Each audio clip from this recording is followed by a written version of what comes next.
Good evening, everyone. Céad Míle Fáilte to the Irish Dota League Season 7. We are into the playoffs for Division 2, and what a treat we have in store for you tonight. Dark Side of the Map versus Mike's Army. This is the first round of the Division 2 playoff bracket. This is an elimination game, and we are in for quite a special one tonight. My name is PK, and I'm going to be taking you through with my fabulous imprint teammates, Connor and Big Balls Boy Brian FX. And of course, Auntie is going to be doing our production management this evening. Boys, how are we feeling? Yeah, pretty good. Looking forward to another stand-in game for Asgrav. We cast the last one, so it'll be interesting. No PL this time around, as No. the draft that is already underway. And alert! They let it through. The Duck's back has been found. Kez, Asgrav Kez, first pick for Mike's Army. I cannot believe Dark Side of the Map let this through. So a little bit of backstory. We've actually scrimmed both of these teams in our preseason. And I'm pretty sure we picked Kez against both of them. We definitely picked it against Dark Side of the Map. So I am quite surprised that it's managed to get through. It's been banned pretty much every game of our IDL season so far. Yeah, and I mean, interesting to see Dark Side of the Map prioritizing bans like OD, which I mean, I think is fairly well decided amongst most players at this point is a bad hero. I know Mike's Army do play it in mid and it is a favorite, but you know, is it worth banning just because of that? Yeah, I think it's a little bit of a waste of a ban at this stage. Yeah, for sure. It looks like they did try and target ban Asgrav with this Shadow Fiend, but Kez, he's just going to Kez it up, no problem at all. He's going to Kez it up. So, what is, I suppose, Brian, I'm going to call you Brian for this, not Big Balls Boy. Go for it, yeah. What is the Kez into Axe lane matchup like? I imagine you've played this matchup with Asgrav a couple of times. Few times. He definitely had difficulty back in the day with it. Though ever since he moved off going straight for a Battle Fury and going straight into Desolator, I think the actual matchup's not too bad these days. But Kez has so many options just to silence, get out of it. Usually on lane it's not that bad of a deterrent. It just depends on who they have backing up the axe. If it's they have a Vengeful Spirit, could be a very good Vengeful Spirit Axe game. The additional damage, stun, armor reduction could eviscerate this Kez very easily. And of course we see, okay, so very interesting. So this Invoker, this King Boji, absolutely styling on them in the last game that we cast with this Invoker. Yeah, the last time we watched this, there were Sunstrikes that were from God himself. Yeah. Straight from downtown. His played out his skin on it. He did, and we have the Warlock as well backing up the Kez. Great combo, Warlock and Invoker. Not a hero you've seen as much as of late. A lot of these sort of standstill and channel heroes, bar I guess the likes of Snapfire, who's just broken, have kind of fallen out of favor. You're not seeing as much Shadow Shaman either. So I would say Warlock might be a slight standout because of his Fatal Bonds, which can be, you don't really do the stand and channel if you don't need it. You just cast Fatal Bonds, especially with Invoker. That is a match made in heaven if you can get Cataclysm off with Fatal Bonds. Yeah, it's definitely true. I mean, Vengeful Spirit, I think they picked the Warlock into it is a bit unusual. Venge, a hero that's particularly good at taking Warlock out of his positioning. Earth Spirit, the same, I suppose, came after a pick afterwards anyway. I think in terms of just listening to Brian on his Kez thing, I think the lane is probably fine. I think Axe ends up being pretty good into Kez as the game goes on. When that Blade Mail comes out, that blink timing comes out. Because he does attack extremely fast, which makes those spins go off pretty quickly. But I think in lane, he's pretty good at, in terms of this whole Battle Hunger build that the Axes tend to go. Kez is pretty good at just wiping creeps with his Q if he needs to. So I think the lane is generally okay. Earth Spirit into Invoker, do we think this is a mid? I'm not sure. It could be. I feel like it's a soft support. It could be a soft support. I think in EWC we're seeing quite a lot of mid Earth Spirit at the minute, right? So okay, Rubik. That's the. I mean, maybe there's a flex between both these guys between 2 and 4, but I imagine that's going to be a mid Earth Spirit, and the Snap Slardar coming out from Mike's Army then. True. So they could flex Rubik into the middle. I have definitely seen it in a lot of my games. That could be low-level plays, but I've definitely seen them play Rubik. For sure, yeah, Rubik mid, and it is a very strong laner. how it gets on especially in against Invoker. Yeah, Invoker, I mean, not the best laner, but also once he gets the Forge Spirits online in a couple of levels, he's quite hard to bully out of the lane. So Dragon plays +2 for Dark Side of the Map, is that right? Or is it Red I'm Rabbit? unsure. I believe Red Rabbit plays carry. Red Rabbit plays, I think, is normally a 3-player, as is Dragron, but Yeah, I because I was going to say believe Dragon's most played offlane hero is actually Vengeful Spirit. I believe the You'd think the Axe is probably Dragon going to be the is the position. highest, might be the highest ranked player on the team, so I think they're giving him his native position and then moving Red Rabbit to the 1. I was talking to Anna L about this yesterday, who understands Their the team. position is a little all over the shop. Yeah, just a little bit. But I mean, I guess that's just kind of the compromise when you have these kind of pulled together stacks for tournaments like this. Yeah, True. 100%. 10 seconds remaining. Through them. I'm just trying to work out who's going where. Slaughter, 5 seconds remaining. Probably off lane. do you love Slaughter here? I mean, I wouldn't say it's the strongest off lane that they could have picked. Like the Dawnbreaker and True. was in the pool.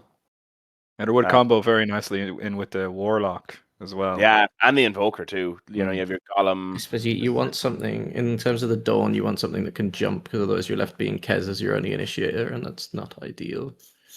Yeah, True. But a good, As Grab a good famously reaction to the going in Axe. first, because it might He affect does, yeah. rating. He does. He had one sacrificial game on Faceless Void and has banned it from there on in. He's still very upset about it. Still very upset about it. Damaging God. his overall positioning. Womp. Slaughter, Red Rabbit's 4th most played hero, so he's actually Okay. on the other side, so they've Oh, kind of well. stolen that from Yeah, Dark Side won't of the be won't be Red Rabbit playing it then for sure. Map. No. So I guess we're looking for, unless it's some crazy Invoker 4, I guess we're looking for a Pos 4 hero for Mike's army here for last pick. So Yeah. from the bans of Mike Army, it looks like they're believing they don't have a carry. Because they banned out the Void and the Ursa. Yeah, Dark Side of the Map, I imagine, are looking for a carry. Mike's Yeah, army. and I suppose they're not banking on this Vengeful Spirit being the Pos one. The Was Necroban seems often there strange. for a little while, but Yeah, Necroban, interesting. yeah, I suppose the Necro gives them options, right? They don't necessarily know where this Invoker is going. The Necro could be played 1, 3, or 2, so Yeah, I suppose, especially with so- those bans, they don't really have the damage to take care of a farm Necro on Dark it's Side. also a hard counter to Axe, right? So you just put it on Yeah. whatever lane he's on and don't deal with the consequences at all. Good against Earthspirit as well, right? Decent. Yeah. It's decent. The lane is very hard for Earthspirit, which I believe is quite integral to Earthspirit doing well, as he needs to it's a very momentum-based hero, kind of like the mid-lion. True. So it needs to go well. Yeah, I'm excited to see Earthspirit, because generally you watch Earthspirit, it's either like the most amazing thing ever, or it absolutely griefs your game. So hopefully whoever's playing Earthspirit here is good at the hero. Yeah, I and don't isn't just going to remember. roll to his death. I don't remember who the mid is for Dark Side of the Map. It's a while now since we scrimmed them. I mean, according to the website, it's Dragon, but I'm not hard sure that's to true. say. Mike's army going down to the last 20 seconds. It is kind of hard because it's either going to be a soft, it's probably going to be a soft support, but I'm kind of hoping for an Underlord off lane out of nowhere. Yeah, Treant Protector. How did this hero they make don't it this move? far? This is true. What is this? They got rid of Snap, but Treant Protector is I would say, second best hard or soft support you can pick this entire patch. Yeah, I would agree entirely with that. 10 seconds remaining. Kind of crazy that it's made it this far, honestly.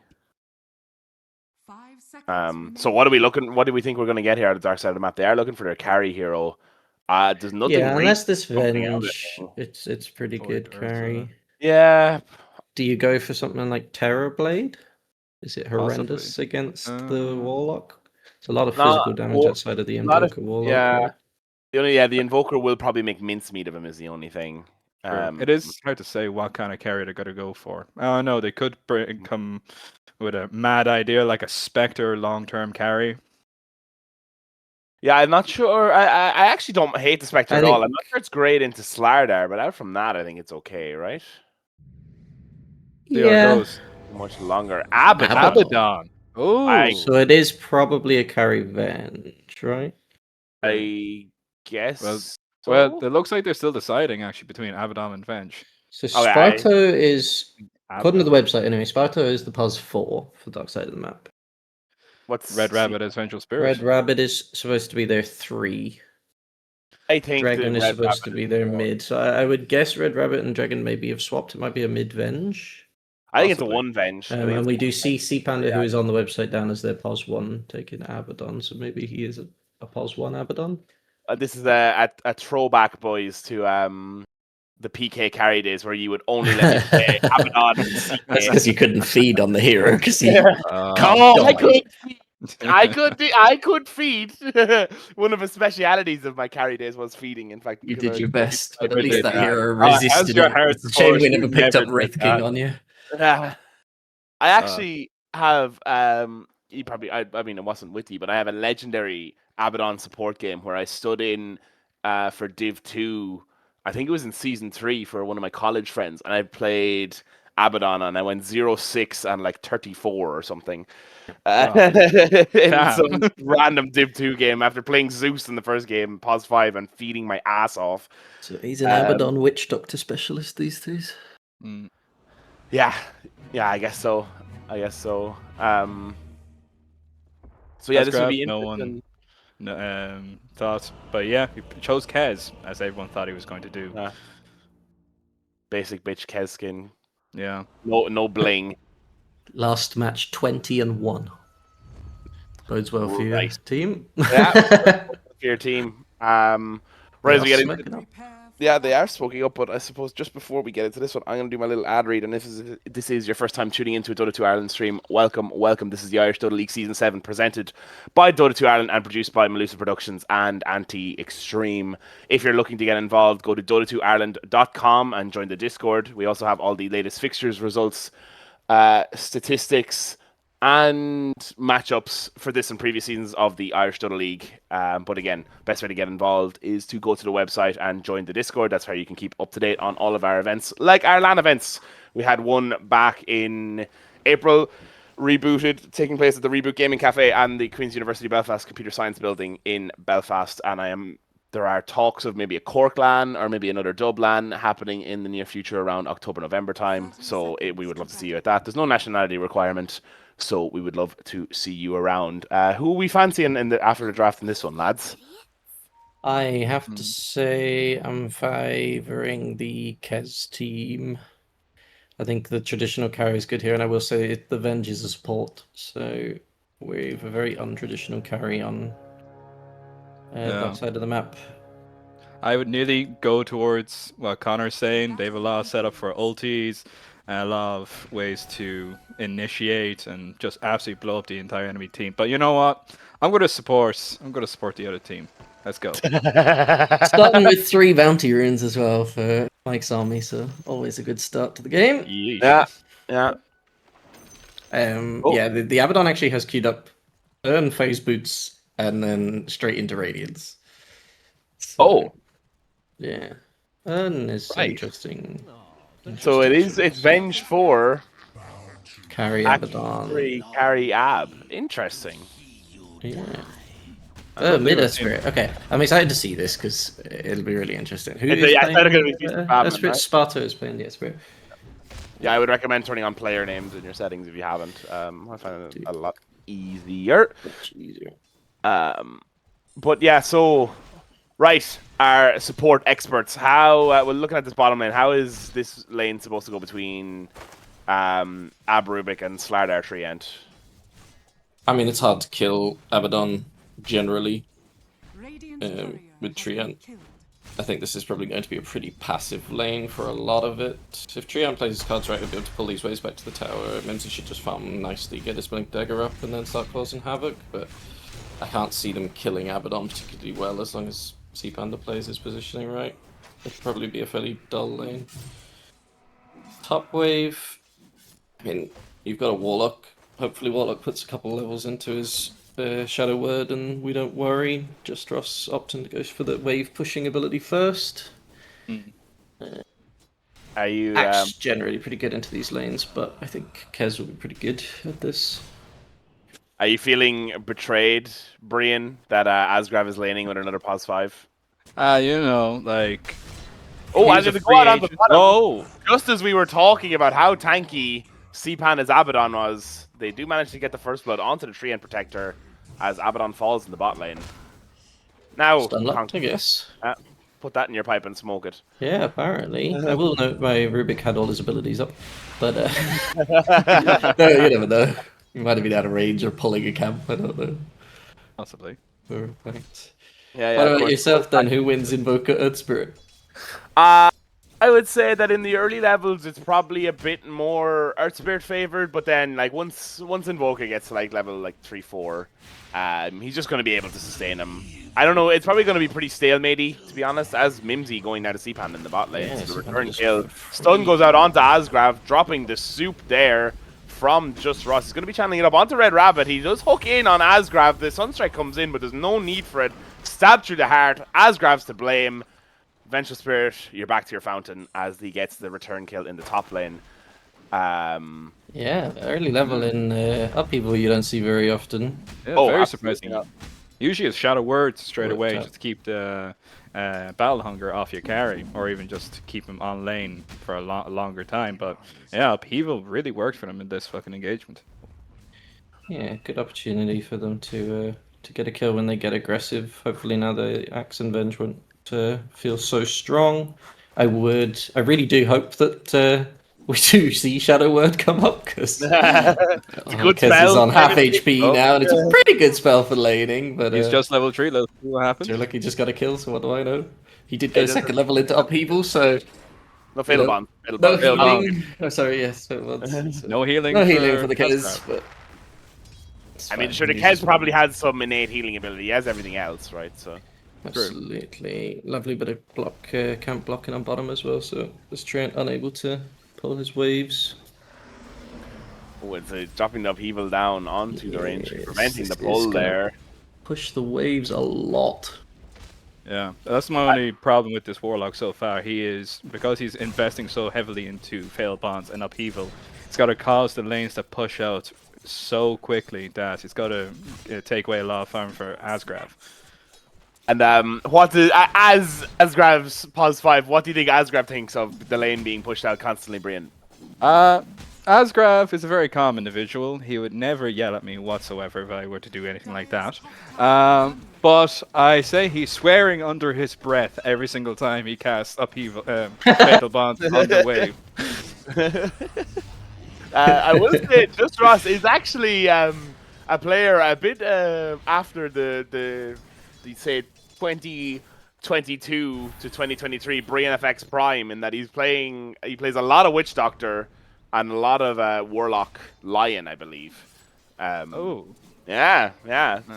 Man after I your miss own those. heart. I miss those characters so much.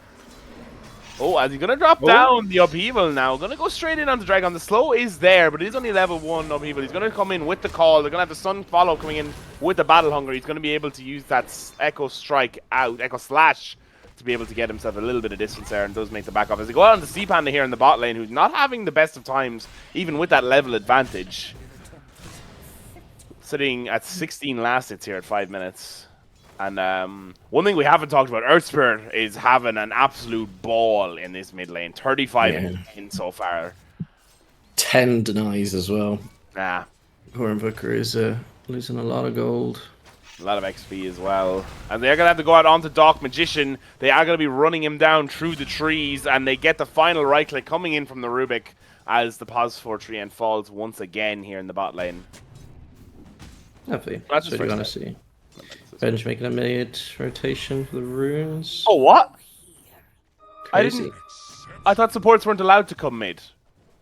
I don't know, some Yeah. unique tactics. I've never heard about this before. Either have I. Either have I. I thought it was only the other teams supports that were allowed to come. So the Slithering Crush out onto Rubik. The Aphotic Shield is there. Dropping down the Nature's Grasp. Coming in with the right click. The Leech Seed is there. Sea Panda is going to be able to make the back off there. Doesn't have the Aphotic Shield ready to go. Be out. But yeah, it does seem that the Earth Spirit is going to be the early danger man here. As we have the call coming onto Asgard with the Battle Hunger to follow up with the stun from the Vengeful Spirit. He is going to be able to hook himself out through the trees. The upheaval is there as well. They're going to get the D-ward as this camp is now blocked once again here in the top lane as they're pulling the wave. This is something I suppose you're Lot of pretty damage out. used to. Well, both of you, I guess, is this wave cut tactic. I mean, Asgraf is probably not too upset about it because he's strong enough to be able to get the last, like, tank the last hits under the tower. Yeah, absolutely. Axe going for Vanguard.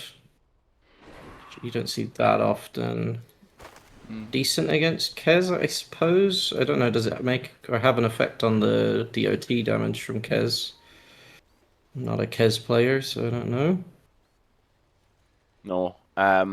It is interesting to note, even with the pretty substantial last hit advantage on the axe, he having 7, I believe, or 6 or 7. Hey, yeah, this is a consequence of the constantly shoving wave, though, right? He's just walking back to the tower, stands in the wave, spins. He's not being contested or can't be denied because the waves are so shoved in. Oh, I was just going to say that Asgraf actually has 200 gold more than he does, even with that. Well, now 100, but has had a little bit of an advantage, even though he was behind in the last hits. Yeah, and I wonder, does the last hit count the imps? Oh, it might. Upheaval? It might. That is a good point, actually. Is there not a lot of gold in those? No. Like 15 gold per imp, or 15 Is or it 10. even that? We do have an aggressive play out onto the top lane now. Earth Spirit has made the TP. He is going to be looking for the kill. Does he have the urn ready to go? No, he doesn't, but he's going to roll straight in onto Asgraf, drop the ultimate down, which I think Asgraf dodged with the ult from the Kez. Is going to drop out the parry there. The call, follow-up, not ready to go. Ice in his veins. Asgraf ready for that one. Throws out the silence. Sunstrike coming into the top lane, not going to connect. They do have the TP in from the Rubik as well through the gate. So there's 4 heroes now in the top lane. They're going to get the lift out. Where is the rotations from the rest of the team? They're going to get the call underneath the tower. Here comes the Triad Protector. They are going to go out onto Just Ross. He's going to drop the healing word onto himself. They're going to drop the stun in onto Doc Magician, who might be caught up between a rock and a hard place now, and it's a double dunk for Dragon with a double kill here in the top lane. Nice rotation coming in, but going straight in onto Mimsy, straight away with CP coming in from Rubik as Red Rabbit going down to King Boji in the top lane. I imagine that was a Sunstrike. They get Mimsy under the bottom tier 1 tower as well in all that chaos. So it's going to be a 3-for-1 in favor of Dark Side of the map here. Really nice rotation there from Sparto, but did need an extra hero to be able to get it across the line. Yeah, I'm shocked that went as well as it did, to be honest with you. It looked like after the Kez got his ulti off that they could have all been disengaged and walked away from, but kind of lingered around the tower for a little while, and then no off-lane or mid-rotation from the dark side of the map kind of just ended everybody's life, pretty much. They probably should just fully disengage once the failed gank occurred, but that Triad Protector, forgetting to bind his cancel button, could not get out of that TP. you wouldn't know anything about that, of course, not having a stop button bound. I have it Nimsy- set to Y. Nimsy dying on the back end of it, not involved in the fight at all, and still goes down. It's like Yeah, it made insult it dive to out injury, under I the bottom suppose, in that lane. format. But of course, Rubik had the TP up because he did come through the gate initially. So really good heads up play there. Have to say, and I mean, of course, I am kind of president of the Asgraf fan club, but the Raptor Dance dodge on the DD Earth Spirit ult was pretty sick there, I have to say. It was beautiful. The invulnerability there, being able to tank that out was kind of sick, honestly. Yeah, it was a nice dodge. And I mean, he did back away. He didn't get caught in the end of it, so. Asgraf never gets caught out on a play like that, to be honest. Like, if they don't kill him immediately, he's gone. As they have the Golem coming out, we're going to drop the Raptor Dance down again. Red Rabbit getting the level 5. In comes the Sunstrike from downtown! And he hits it on King Boji. In comes the rolling from Sparto. Will be able to land the ulti this time onto 2 of them. Get the silence down onto 2 as well. Asgraf getting lower and lower here. Will fall as Dog Magician now hit up with that Earth Spirit ultimate. They are going to find Just Ross as well. Mimsy has made the TP in. He's looking to charge in, but they're 2 down here already. Just for the Vengeful Spirit. It looks like he might be able to make the disengage. Gonna drop the Corrosive Haze down onto 2 of the enemy heroes.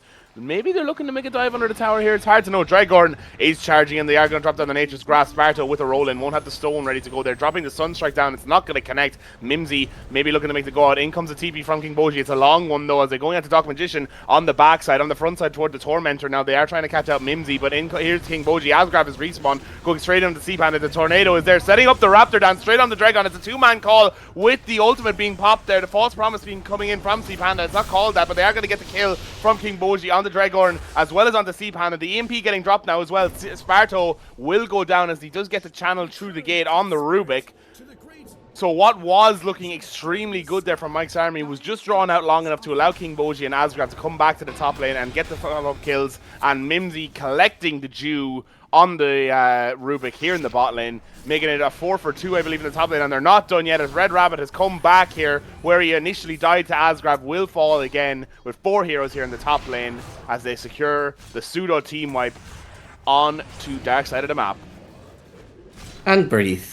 Yeah, that was long. That was a Oh long my and unusual fight in terms of just continually sending people to their death. Super duper separated by both teams, to be completely honest.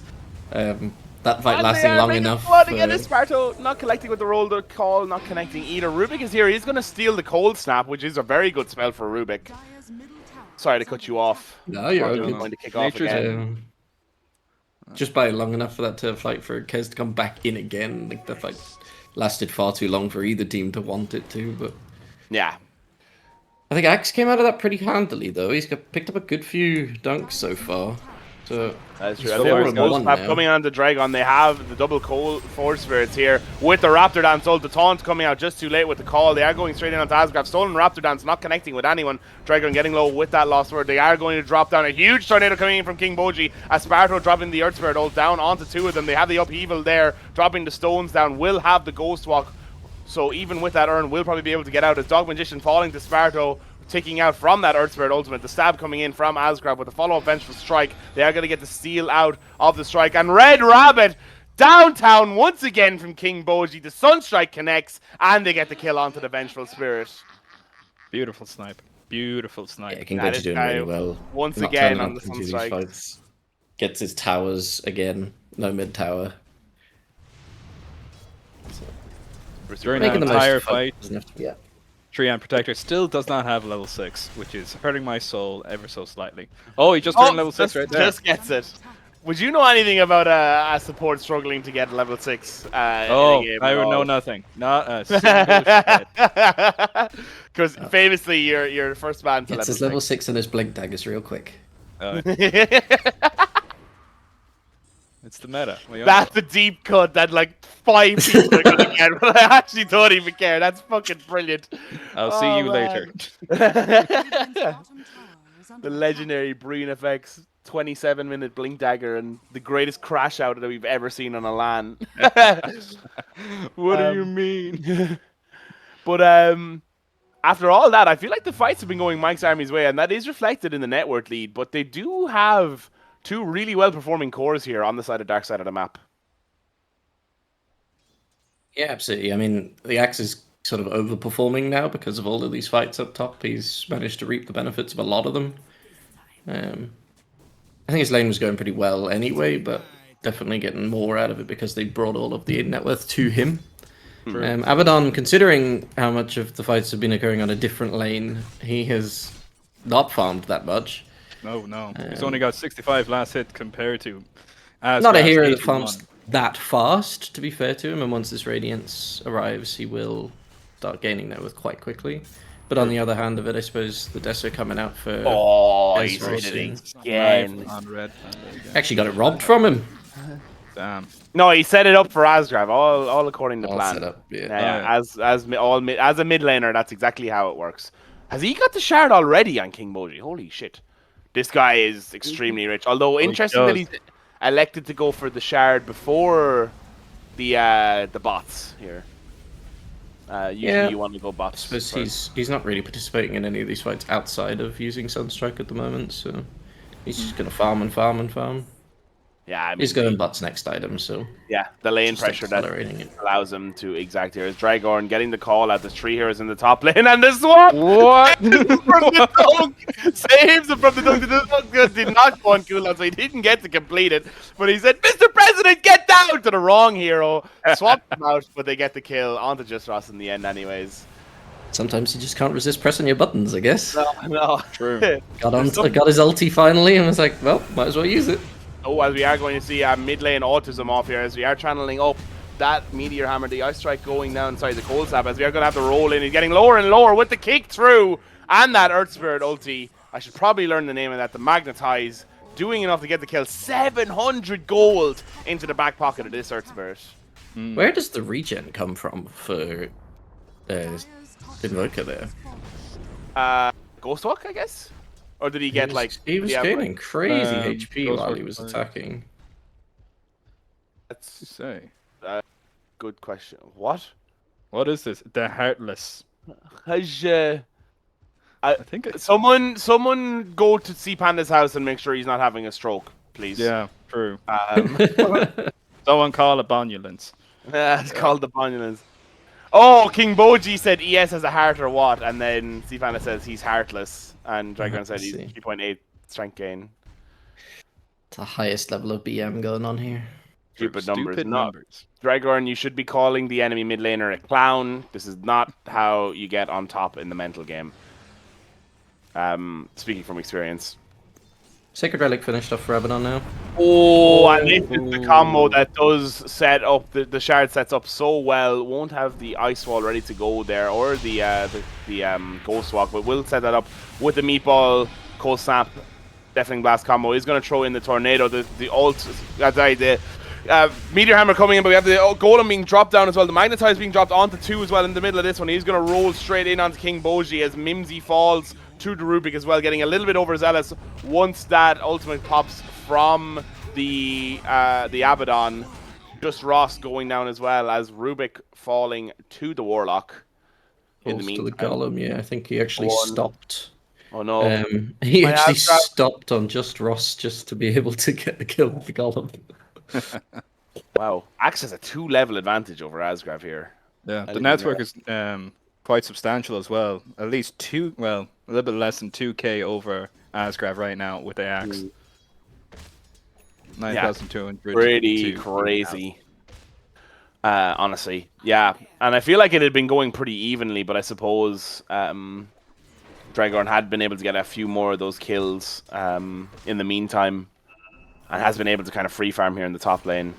True, but you can see with Axe currently, he has 173 last hits to Asgrav's 131. Yeah, that's true too.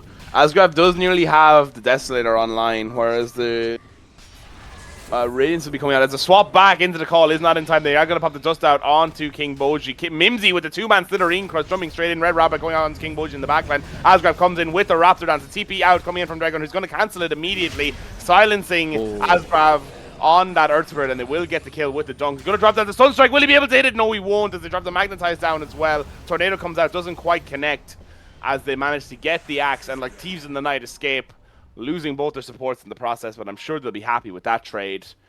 As looked like it was going quite well there for Mike's army, and then it just kind of fell apart. Yeah, absolutely. I mean, in terms of gold exchange, it was pretty even, but Axe comes away with a huge amount of gold, and you take away the carry, so absolutely worth it for dark side of the map, 100%.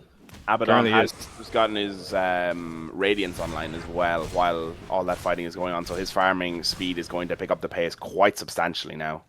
True, true. Axe getting shard BKB. This Axe is getting very scary very quickly. Once this BKB is finished, I actually don't know whether you can deal with him all that well.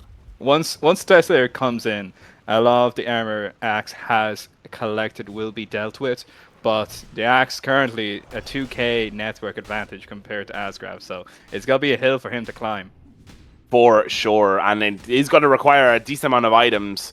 I don't even know what the Kez item build is these days. I mean, he's gone Mage Slayer, Deso, heading towards that BKB now, which I imagine will be the big one that he needs before he's ready to start joining fully for the fights.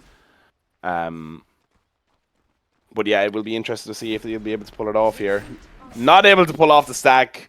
My noob carry, managing to block himself. That one got caught on camera, Asgrav. Nice. If you're watching this in post. 3N opting to go for a blink. I can't tell if he's just given up on building Glimmer Cape or has just bought a shawl for a little bit of extra magic resistance. Possibly. Warlock, surprisingly rich though, does actually have the finished Glimmer Cape. Going shard straight into Ags, as all good Warlocks do. Of course, yeah. Why would you ever need a support item? As they are going to break the swap here. Swap back into just Roslyn. Double smoke. Double dust being popped down. A huge Chaos Hammer with the Meteor. The Overgrowth comes in as well. Sunstrike comes in. A lot of damage being put down. Deafening Blast going down onto Axe. They take out Red Rabbit as Axe takes out just Ross and the Warlock in the background. They are going to get down the Rubik here. It's quite low. Sparto will be able to get the kill with that Magnetize. The silence and the kick into the roll away with the Magnetized damage is going to be enough to get the kill. Really, really well played there by him, but it is going to be a 3 for 2 here in the mid lane as the failed smoke coming in from dark side of the map, but he's not done yet on Smarto as he gets the kill on the Dark Magician on the Pos 4 Treant. Will be able to get back out, but yeah, this Earth Spirit is having a stormer of a game. Yeah, he looks absolutely great. And actually almost finished his BKB as well, so if he was hard to deal with already. They are going to drop the golem on the C-Pan at the borrowed time now in the upheaval. Will they be able to get the stun out? Asgrav with a clever use of his ultimate there. I don't know. I don't even want to pretend to know what it's called. It's not Raptor Dance. It's the fucking other discipline one. Oh, thank you, Asgrav. Raven's Veil. Setting up the stun there. Good heads up play there by our boy. As they have another smoke coming out now. They know that a lot of them have TP down to the bot lane. Slider will be too low to be able to contest. Has got a TP ready, but doesn't have mana as of yet. He will be heading back into the fountain. Will they be able to find out the tree? And yes, they will. It depends on will they have the rotations in to help. Not in time, as down goes the tree and Dark Magician falling here in the off lane. As nice Is in that and a out smoke there. you're happy with? Not really sure. Pulling both your mid and your off lane in to kill a Treant. I mean, at least it's trade back for losing your carry. Great and Red Rabbit. The Vengeful Strike does come in, but the slow is there from Corrosive Haze. They are going to have to swap out to extend the life just a little bit more, but the second Slitherine Crush with the follow-up bash will be enough to get the kill onto the Vengeful Spirit here in the mid lane. Vengeful Spirit going for a Force Staff as well, which is pretty nice against the Treant and Seems Slardar. like you have to go it, right? True. Yeah, it certainly helps. Yeah, for I'd sure. like to see Venge playing with the team for these ganks a little bit more and using that ulti for that purpose. But maybe this Force Staff's so Nearly enough important, there. you just need to farm it up at this point. Rubik opting straight for a Glimmer Cape as well. Ooh, as the blinking call by Dragorn straight in onto Mimsy. Doing about half his health pool there with the double Battle Hunger. Having that shard ready to go, as well as the spins. Pretty crazy here. Mimsy backing off towards the jungle. The Living Armor will help to bring him back to health. Nursing him back, as it will get spammed on him for the time being. I want to see, the next time a big fight happens, I want to see the damage graph in terms of magic to physical, because Glimmer Cape seems to be very, like, favored this game. And I'm not sure that, outside of Invoker, like, is it worth building Glimmer just for the Fatal Bonds? Are you not better off getting, like, a Yule's or something that purges it, so you don't have to deal with it?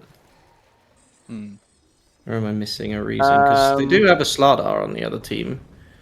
So Yeah, you're something only like a really Ghost taking it Scepter, for, right? the magic resistance. I feel like a Ghost Scepter would be much Yeah, better. also defensive particularly item good for against them. Kez. The ward will get spotted out while there's smoke there. Nothing of value really here in the bot lane. As they are able to make the back off, they will realize that they planted that under ward and will break the smoke now.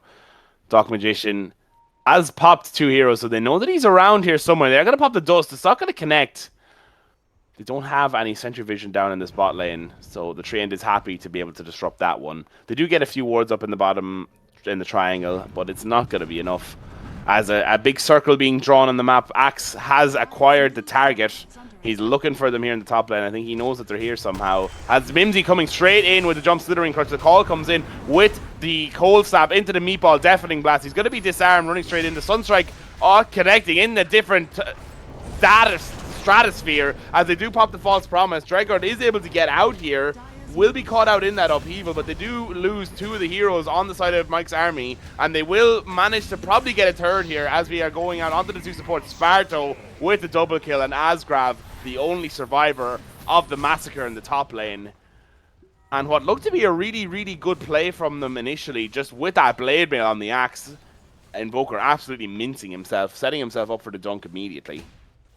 Yeah, this Sword Spirit is a problem. Yeah. To say he is a problem. Axe doing a huge amount of damage. They have 5k, almost 5k damage coming out of that fight from just the Axe. which Yeah, is and I imagine big most of that was damage. blade mail. I actually think a lot of it's Colic Blade. Uh, But yeah. yeah, a thousand Good luck. of it was just magic damage on Invoker. Wow, Funnily okay. enough, he took 2.1k damage from Dealing the own axe. damage back again. Dire are scanning. Yeah, So pretty 2 of good. this 5,000 damage is just on the poor Invoker. As the Cataclysm coming out right underneath the Tormentor, King Moji catches him out there.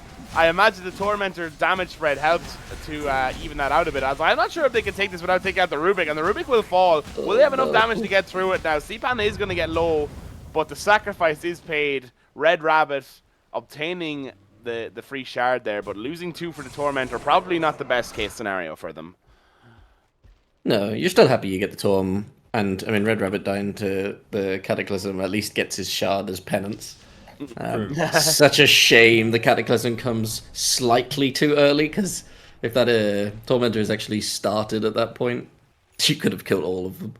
Oh, very easily. But King Boji, I'm sure, happy to come away with a single kill out of it anyway, and then guaranteeing that our poor Ant Bongella going down with it. This man cures ants' teeth and gums, apparently. Radiant Ah? are scanning. Bongella. Oh my I God. thought that was Right. for mouth ulcers. It is, yeah. Middle tower is under attack. Great Dota commentary there, guys. Oh yeah. Really good staying on topic there. This name, I don't know what you want to call him. Do you call him Ant or do you call him Bonge? I call him Rubik, is what I call him. Rubik, yeah. That's fair. But to be fair, I probably should be calling him more by his name. Apologies, Mr. Ant Bongella, if you are watching this back. Just Ross is playing a dangerous game here. And they are going to be massively being toward this mid lane. I am surprised that this mid tier 1 is still here. They are going to drop the golden man straight onto Cpan. The false promise with the swap out, running straight back in toward that upheaval. They are going to get the jump out onto Dragon. He is going to pop that BKB. Sparrow coming in with the magnetized hits too. But the Cataclysm with the overgrowth is going to do a huge amount of damage. And with Asgraf coming in with the Raptor Dance, they get the mid in the off lane. They're going to try and make the mass exodus now as they don't have the stuns ready to go. But what a huge combo here in the mid lane with the Cataclysm plus the Tree End Ult and the Raptor Dance. Radiant's Very middle tower effective. is under attack. Beautifully done. I mean, used the BKB on Axe. He gets tied up after he used it. BKB actually still up for Spirit. I don't know if he didn't have it up during that fight or didn't get the chance to press the button, but yeah, it goes down really fast. I mean, these are the 2 heroes you're most scared of. If they go down early, there is no fight for you. Cpan nearly getting caught out there underneath the tier 2 tower, playing an extremely dangerous game on that little HP, but will not have the Sunstrike ready to go on the Invoker, so he doesn't need to be in that much danger. Free Roshan. Free Roshan is right. As the classic voice line goes, Roshan, Roshan, Roshan. God, I missed that voice line. That was great. Bring that back from the compendium and give us Lakad Mat the tag again. Radiant's middle tower is under attack. Looking good. This Abaddon kind of looking a little lackluster at the moment. It's sort of doing the role of an offlane, but you already have it. So I don't really know where it fits into this draft. Sorry, what's doing the role of the offlane? Sorry, The Abaddon. the Abaddon. They already have an axe to do it. So I don't know where this Abaddon really fits into this draft, so to speak. I don't know if it was just it can man fight Kez or what the plan was, but it sort of farmed a lot and died as a consequence. It will be able to, I guess, stand and fight with the Kez a little bit with the borrowed time. But Kez, famously pretty mobile, so we'll probably be able to kite out that ultimate and then go back in on him afterward. I think the main problem with this Abaddon is that he's been coming to the fight a little bit too early. But definitely with the axe, he's been kind of pushing a lot of fights, which is kind of tempting him in. But he needs a lot more items before he can be any bit useful in these fights. Yeah, for sure, Brian. Nice little blink back with the tip there on the Dragon. I like that. We like a little bit of poking fun.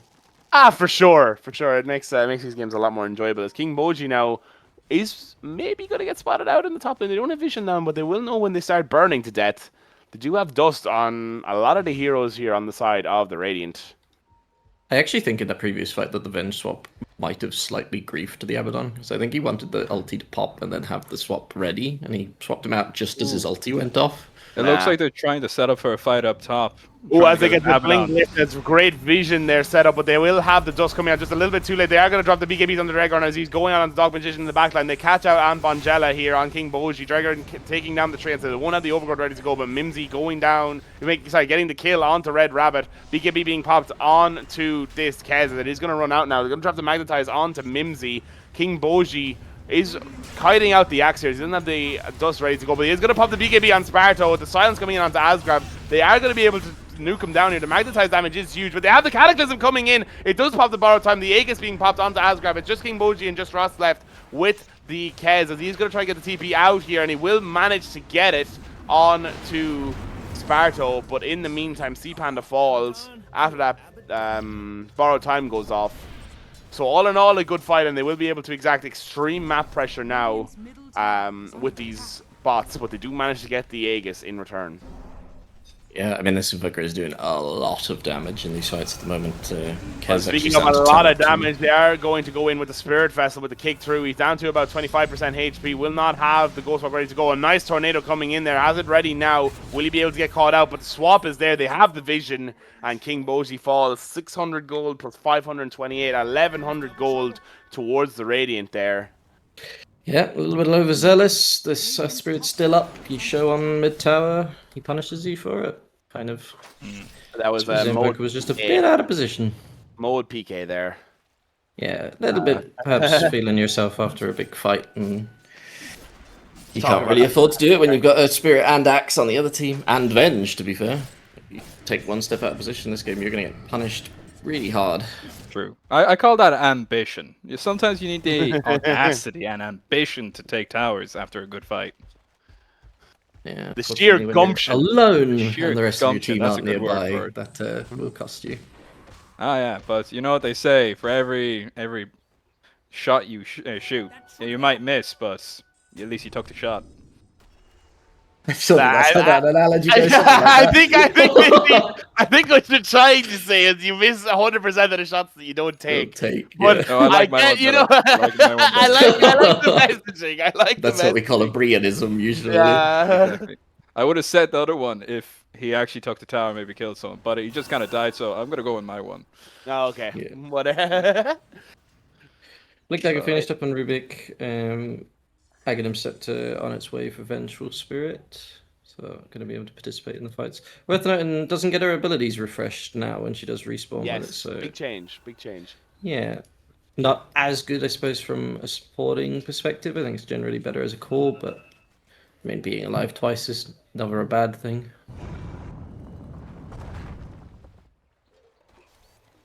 This Earth Spirit is huge, and now going Octarine Core as well. Yeah, this is something I don't really know about the Earth Spirit. Is how does it scale toward the late game? Is it scales relatively well? Really strong? I feel like Mike's army has a better Don't play scale. against this hero very much. I imagine as a hero that largely does magical damage output, if the enemy team builds a pipe, which they have done on the Treant Protector, that the damage is going to scale off a decent amount. That's a Brian FX pipe if ever I've seen one. I really like it. To be honest with you. I It's think necessary, you need it. really good this game. Oh, I'm not disagreeing. That is a Brian FX pipe. Blink Pipe I rated on Treant. Skadi finished up on Kez as well. And then Ags just finished there on Slardar, so I'd say we're going to be looking at Darkside and looking for a fight, hopefully with a smoke here in a second. Yeah, I imagine so, as they will pop the smoke. King Boji burning down the wave in the bot lane. This shard is ridiculous. It's so good. This Ghostwalk Invoker shroud. Will have Axe running toward him. Doesn't realize that literally the entire enemy team are going to be standing behind him. Oh, as he is going to show now on the wave. They can. Ooh, looks like they're taking gate up top. They might have seen people on vision. Dropping the triple Forge Spirits. Are they going to catch that Sea Panda? I'm not sure. They saw Treant. Saw him on the Watcher. Blink straight in front of Sparto. He's not going to realize that the entire rest of the team is there. The blow up is there with a double golem coming in with that Ags.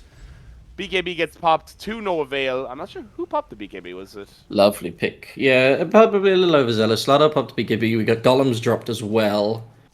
True. I think But he is the probably most died valuable to the Kez as soon as that roll was cancelled by Dark Magician. But with that dust, but dropping the Ice Wall with the Chaos Meteor Deafening Blast combo with the Cold Slap as well. They're going straight in onto Dragon, who's running straight into that Ice Path. I'm sure we're going to be getting ready for a Cataclysm here as the call comes in. He's going to get done by Handcrab, setting it up perfectly. Dragon falling down as they manage to get the kill on the Red Rabbit as well. The Raptor Dance going out onto C-Pan. The bar time isn't there, going to be there to save him. Going to try and get the kill onto the Warlock, but with that upheaval, not going to be enough. Throwing out the Tornado, not going to connect as the Ruby gets the blink away, but it's a 4-for-1 here on the triangle, and this could be a set of racks. Radiant's top tower is under starting to attack. look a bit rough. It is. And again, this Abaddon kind of just got ulted, popped his ult, and then died. Ultimately, the problem is that this Abaddon needs so many more items to be actually effective in these fights, but with Asgrav playing the Kez, they want to keep the tempo up, so it's very hard for them to actually build themselves into this game. Yeah, and honestly, I'm not even sure late game if the Abaddon will outcarry the Kez. No, I don't think so. True. I feel like they kind of needed the Abaddon to get off to an unbelievable start and be able to kind of tempo his way into the game, but that really just wasn't possible. And with that, it just kind of fell apart a little bit for them as the first set of racks begins to fall. The second tier 3 goes down. They're going to get the swap in onto Mimsy with a follow-up roll, dropping the Magnetize. BKB is being popped by Sparto and Mimsy. They're going to make the back off the soup is there. And we'll catch out Sparto on the Tornado, but they do make the back off. Abaddon spawning in 10 seconds. Roche will be up. It's a long Roche spawn. That might be max, actually. I think that is max Roche spawn, honestly, if not as close to it as we can get. 16, yeah, it's pretty darn close. This Treant Invoker Cataclysm is a serious issue for the Horde of Dark side of the map. It is a disgusting I combo. wonder, will we see any Aeon discs come out? Lotusorb is being built by Rubik at the moment, which is a good purge. I mean, at least it's an answer to this Fatal Bonds, but I mean, the overgrowth into Fatal Bonds, into Cataclysm is pretty hard to survive if you get it off well.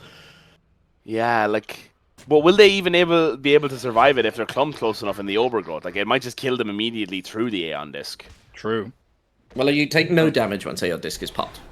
Yeah, but I'm saying if it goes off before it's popped. Like, it might literally be enough damage to one-shot them. I'm not sure, but it could be close. I It depends don't on how know. damage 'Cause the side. I feel like probably one of the ticks of damage will probably stop it, but I actually don't know. I don't know if it's even possible to instantly kill somebody through. Ab going for the blink dagger now, as it is out on the Crow. Queuing up the Skull Basher. Will be buying out, interestingly enough, with a rack and a half down. So I have to look at the buyback status. Only one hero on the Radiant has buyback. Now, some of them are closing, Sparto in particular, closing in on that buyback.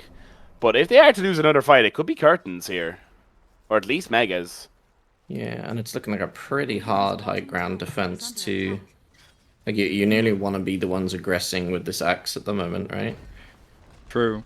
Yes. But I think at this stage in the game, Axe can't do very much as they have lost the lead in this game. Yeah, this very much felt like as one of the members of our team who shall remain unnamed likes to say, we didn't push early enough, guys. We just didn't push the towers. We didn't take the objectives, and now we can't. That person sounds like an intelligent person.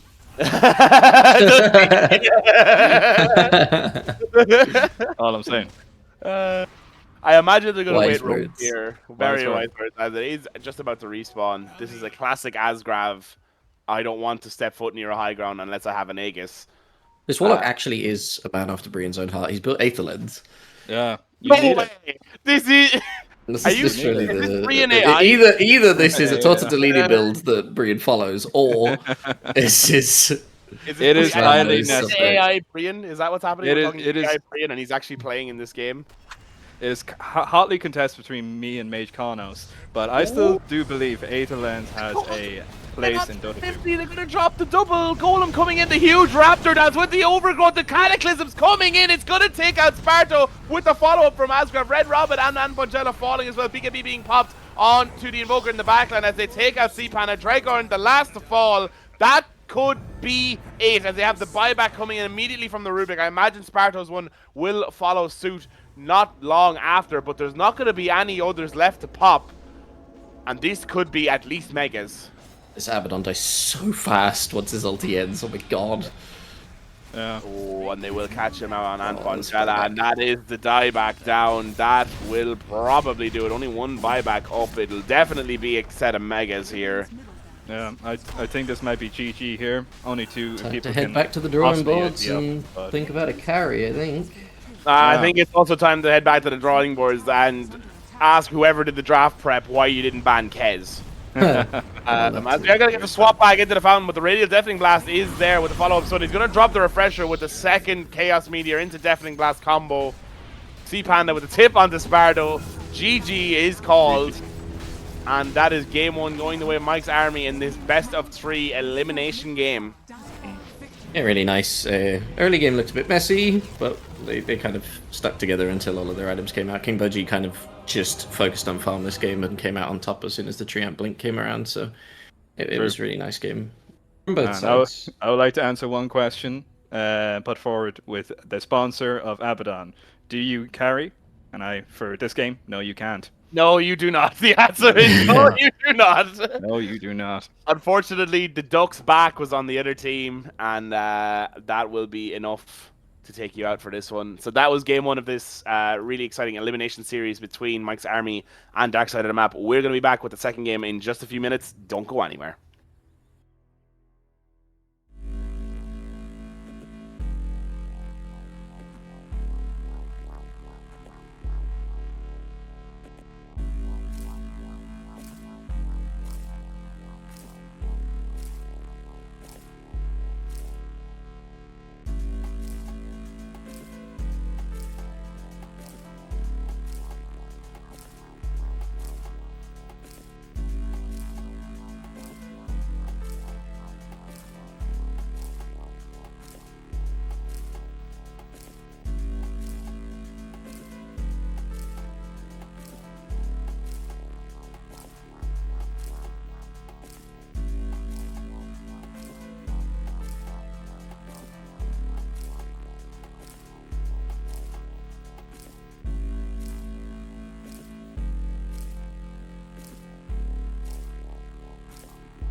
And welcome back, everyone. Cade, Mila, Fáilte Rash to the Irish Dota League Season 7. This is the Division 2 playoff bracket, round 1 between Mike's Army and Dark Side of the Map. Mike's Army taking a pretty emphatic Game 1 victory in what was an absolute cracker of a game, and we are hoping to see more of the same here in Game 2. My name is PK, and I'm going to be joined by my very handsome imprint teammates, Concobar and BrainFX. Say hello, boys. Oh, welcome back. Hey, how are you? I'm kind of flabbergasted because I've just seen a Visage ban. Yeah. That's Dragron tech. You don't let him play Visage. Because he's not like it's very far down his list of most played heroes. You don't. Doesn't have a good win rate with play it, it. but- You don't let him play it. I watched this okay. guy. I don't know, was it with 5 stuns or I think it was with 5 stuns against the Chumps people.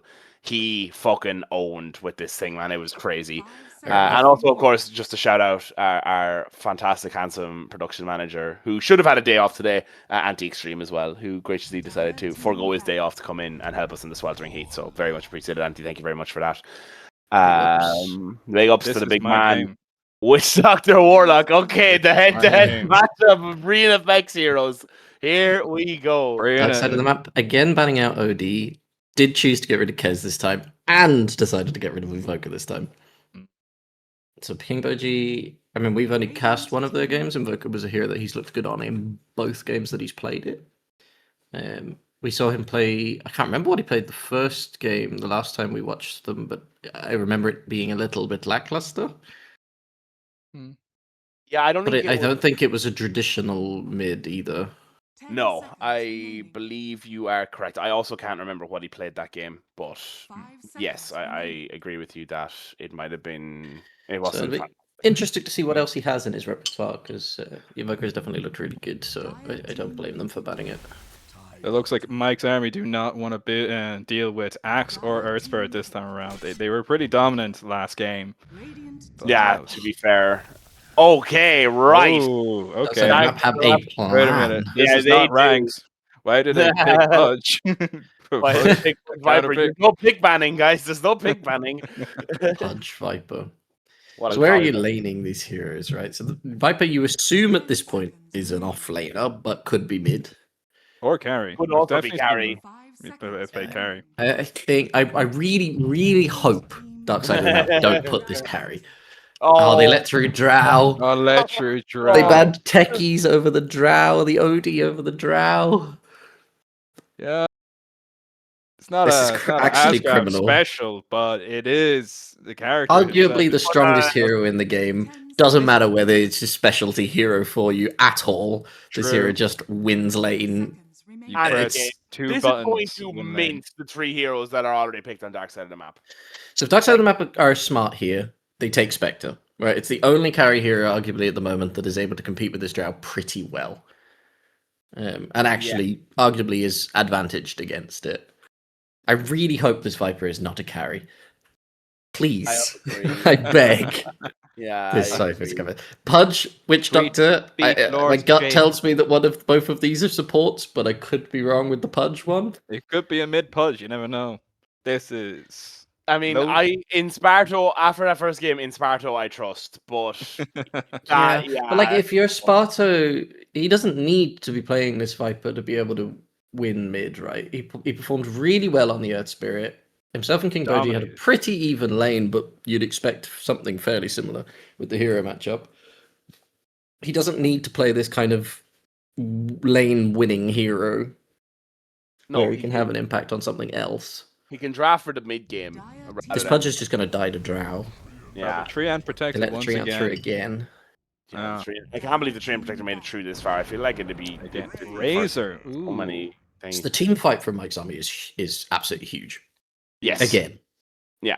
And we don't even have the mid hero yet. And that's where Dark Side of the So Map many struggled the last time. But you don't have the Cataclysm this time. So you've got True. 2 setups for Cataclysm, but you don't have the Invoker. I was about to say they're essentially they do the exact same thing.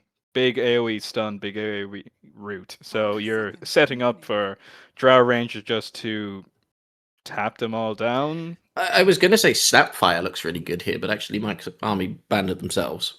Yeah, So it's so- gone You before can't they let it reach through. target. It's so strong. You can't let it No, through. I agree. Perfect. So what are you looking for here that provides a similar Earthshaker? impact? Are we drafting Zeus? Sankey. I mean, I don't Zeus hate. into Viper is pretty sad. True. Yeah, but I mean, if you're playing it like this, what are you gonna have that's not sad into the Viper? True. Yeah, very true. I mean, I Is don't know Sankey how. not good anymore? Not really. SK is not great. Actually, I think it Not a suffers great quite hero. badly against Viper if you lose the Vision War. Which of course against Lina? it's easier. Yeah, the Lina at least you can Or outrange the Sniper? Viper. Yeah, but I feel like especially like Drow and Sniper just kind of do the same thing. Very right? similar, yeah, absolutely. Yeah, you do have a great front But line. then your with jump from the Tide side of and dark side of True. the map is sort of non-existent at the moment. Like it will be Pudge, I suppose. Yeah, or But I think Spectre. the Drow is going to make mincemeat of this Pudge. I Yeah, hope I'm a Spectre little comes out here. worried. I am a little worried that Mike's Army haven't banned the Spectre. Mike's Yeah. yeah. They do have a ban left. They are banning offlane heroes. They're banning Chen. Chen. Chen. I mean, I don't give a damn if there's a god tier Chen player on the other team. Surely you don't use a ban on Chen. Chen. After banning Chen Quap, can be disgusting. did they who are they misclick? banning it for? Maybe. Did they run out of time? Let me They type in definitely chat. didn't run out. No, don't type in chat. You don't. No, they didn't. A minute 53. Let me just check chat now. I have to buy again. Timbersaw would be some proper BM. Yeah, bad manners.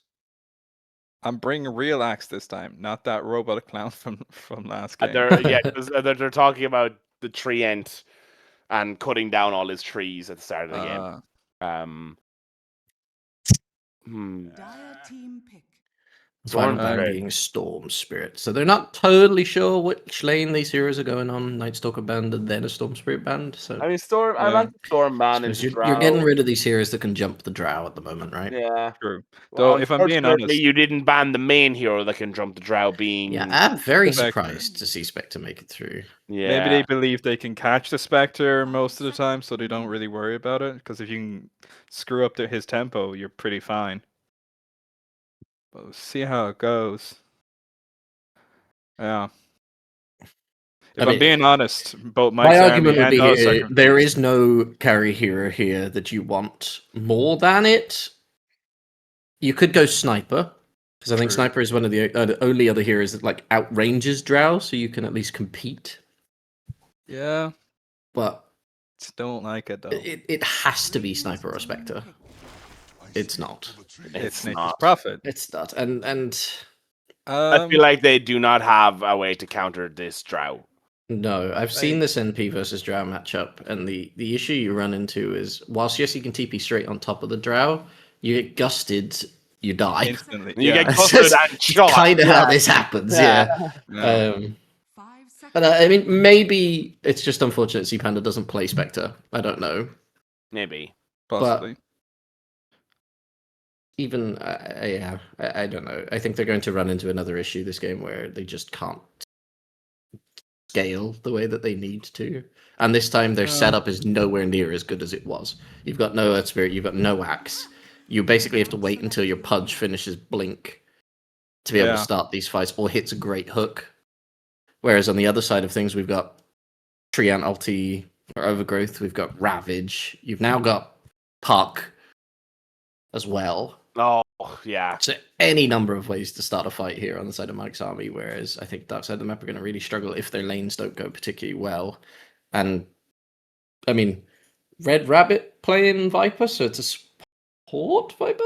I guess it's a 4 Viper. It's carry Razor, is- mid Nature's Prophet. Nature's Prophet, yeah, offlane Pudge. Unless they're swapping to 4 Pudge and offlane Viper. I'm not. I don't know. Red Rabbit.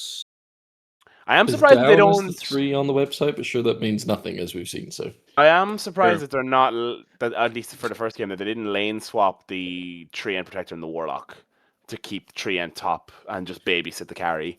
I feel like Yeah, it would have been more useful I agree. there. I would swap these two heroes around. At least you have Especially a this ranged hero game. with the Tide Hunter and a melee hero with the Drow. There might be a consequence or a mistake made here. Honestly, neither hero really a pos 4, so to speak. Yeah. But this Treant played quite well the last game, so we'll give him the benefit of the doubt. But You know yeah, I'd love to see them swap the lanes here, the two supports. I think we're being Especially- too negative. I believe in Dark Side of the Map. They can do it. They can bring this game to a tie. Yeah. I'm going to stick with my correct prediction the last time and say that I think this is probably a 2-0 for my Charlie. Yeah, not we'll to be see. too disparaging, but I feel like Dark Side of the Map may or may not have given Asgrav a free draw game.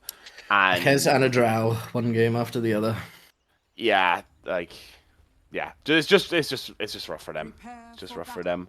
And as we're starting this one, I'm going to get my ad read out of the way. And if you are just joining us for the first time, welcome, welcome. This is the Irish Dota League Season 7 presented by Dota 2 Ireland, with thanks to our producers Anti-Extreme and Melusive Productions, and of course Midnight Engineers for the lovely intermission music and pre-game music that you heard before this one started. And if you're looking to get involved, Dota2Ireland.com or join the Discord with the Discord link in the description or on the website. Dota2Ireland.com has all the latest fixtures, news, results, and statistics from this and previous seasons of the Irish Dota League. And the Discord is the best place to keep informed of all of our upcoming events, like our LAN event, which happened back in April in Belfast between Queen's University Belfast Computer Science Building and the Reboot Gaming Cafe, and our possible shiny new LAN in maybe a new venue down in Cork, or a Dublin as well has been rumoured around October time.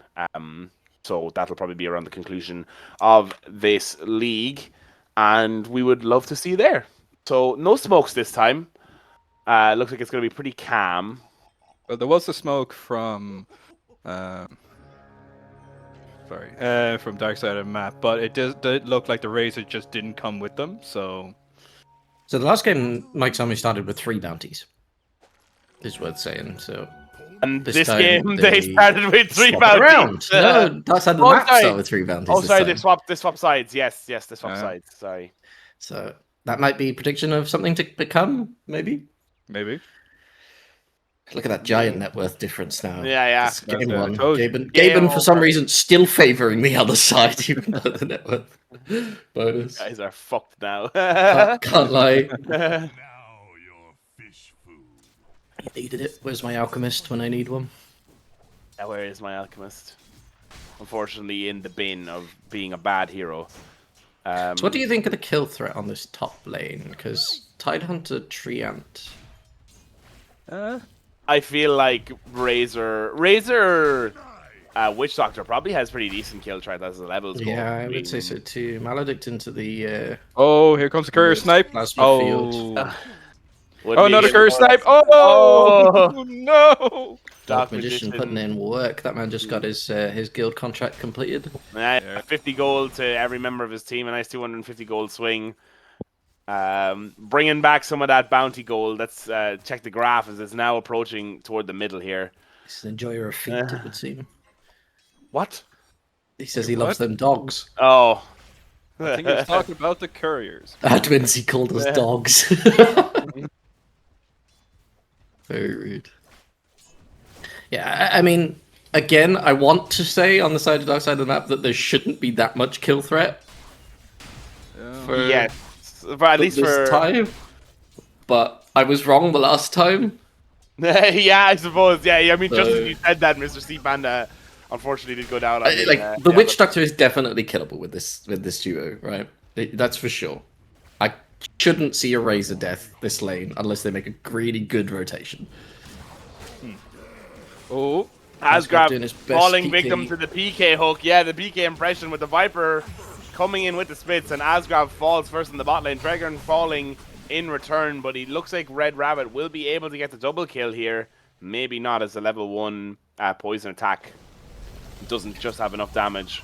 Oh my god, there's so much to sustain. Actually, maybe they were cooking leaving the tree on top, because he has the global heal anyway. So between the last word and the global living armor on the tree end, like maybe they are just going to be able to sustain. Possibly. I mean, this bottom lane is going to be tough because there's a Viper there. But I mean, if Asgraf doesn't get hooked, that doesn't happen.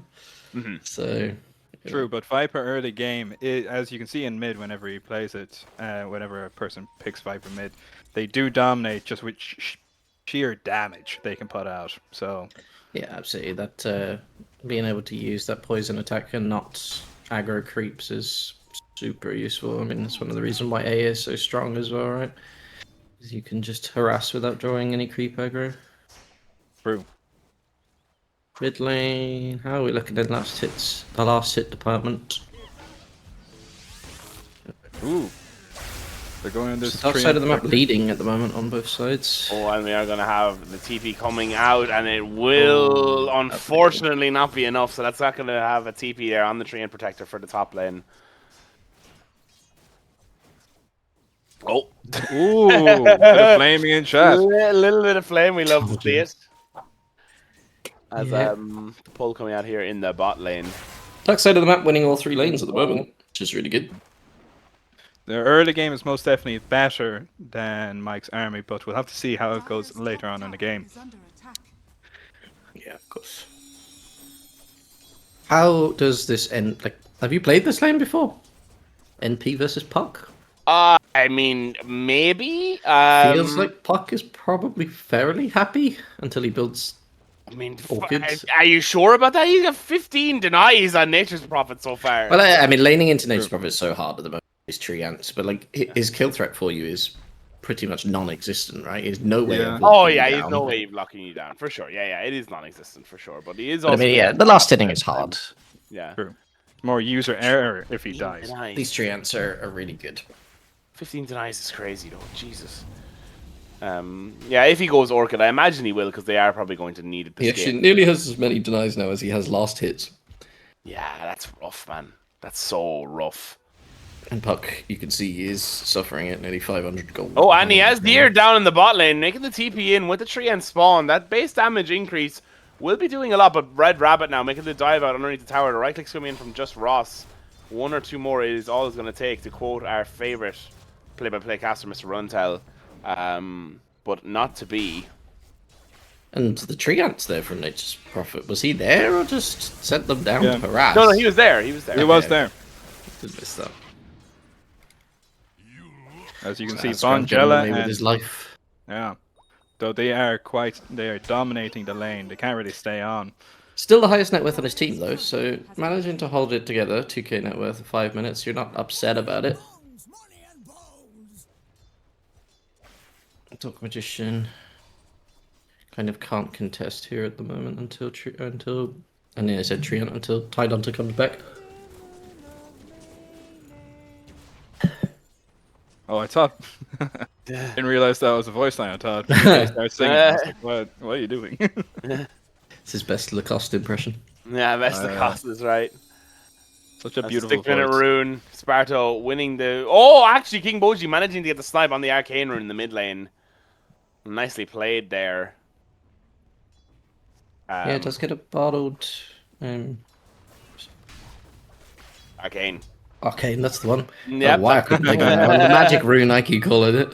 Someone I call mean, an it ambulance has for ju- Mage Ganos. Showed up twice in the fucking chat, and you could also mouse over it, but that's okay. As we'll pop that out immediately, as they are looking to make a gank here, maybe a towards the rotation. 7-minute rune. It looks like they are setting up for it. Dire setting up a nice ward there. Witch Doctor heading over already. Viper coming in as well. I actually really like this. This could be I- so good. Like this as well. Where is my tree end protector? Is Mimsy, does Oh, Mimsy have the heads up is enough to actually go holding? for it or not, or is this just a steal and This is just Viper a didn't need steal. to be there? Treant is Treant's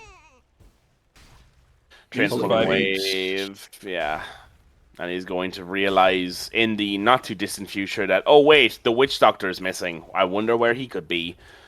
Oh yeah, the ping's coming out. Yeah. This is gonna be sad. And He's got to go he's down. gonna see the. Oh, me yayin. And I mean, when you're playing into a Nature's Prophet too, like this, the sort of thing you kind of need to be heads up about, and he's not even the one that makes the rotation. Yeah, exactly. Ooh, rotations from top. Yeah, with the global TP and it was him as Asgrab now maybe getting caught out as we have the poison attacks coming in with the follow-up from the ultimate with the tree end protector as well as that maledict, and it's more than enough to get the kill onto the carry. Lovely rotation by both supports. Come on, hook from Okay. his Warlock. No, They actually had vision as well on the on the gate. yeah. gate bottom. Too far up to be able to make any play against it. No, I'm not watching enough, I believe, to make any play against Very it possible before. too. I'm not sure him walking back there would have saved him. No, I think he could have walked up and to the left though. The Pudge he was will be there. It would have hiding been hard, but Pudge he might have been is able to survive. still here in the bottom lane. There's a wait for it coming out, but with the living armor, I imagine the Treant will survive there. As he just gets Massive TP wand out here at on Nature's Prophet. to Ooh, Tidehunter. Yeah, at this point, like the lane becomes super hard, right? You're trying to nuke down these Treants with the with your orb, and yeah, it's just super tough for the puck. Yeah, I think you're just happy to get whatever you can. Dragon here Pudge with a being a huge again. push burfer, and he kills PK Astra. once again. Once again, the hook coming in with the Nether Toxin and the Poison attack. TP in from Sparto to help with the kill, and they're probably going to put quite a lot of pressure onto this bottom tower now as they bring 4 heroes to the bot lane. Nice heads-up play, and the early game really not looking too good for Dark Side of the map here. They're looking very Sorry, strong. for Mike's army. Dire's middle tower is under attack. Looking very strong. All 3 lanes still looking to be won by the side of Dark Side of the map. Sure, pretty emphatically as well. That being said, the Razor and the Drow, although the Drow has died 3 times, is still the highest net worth on his team, and is only about 200 gold behind the Razor. This is Yeah. true.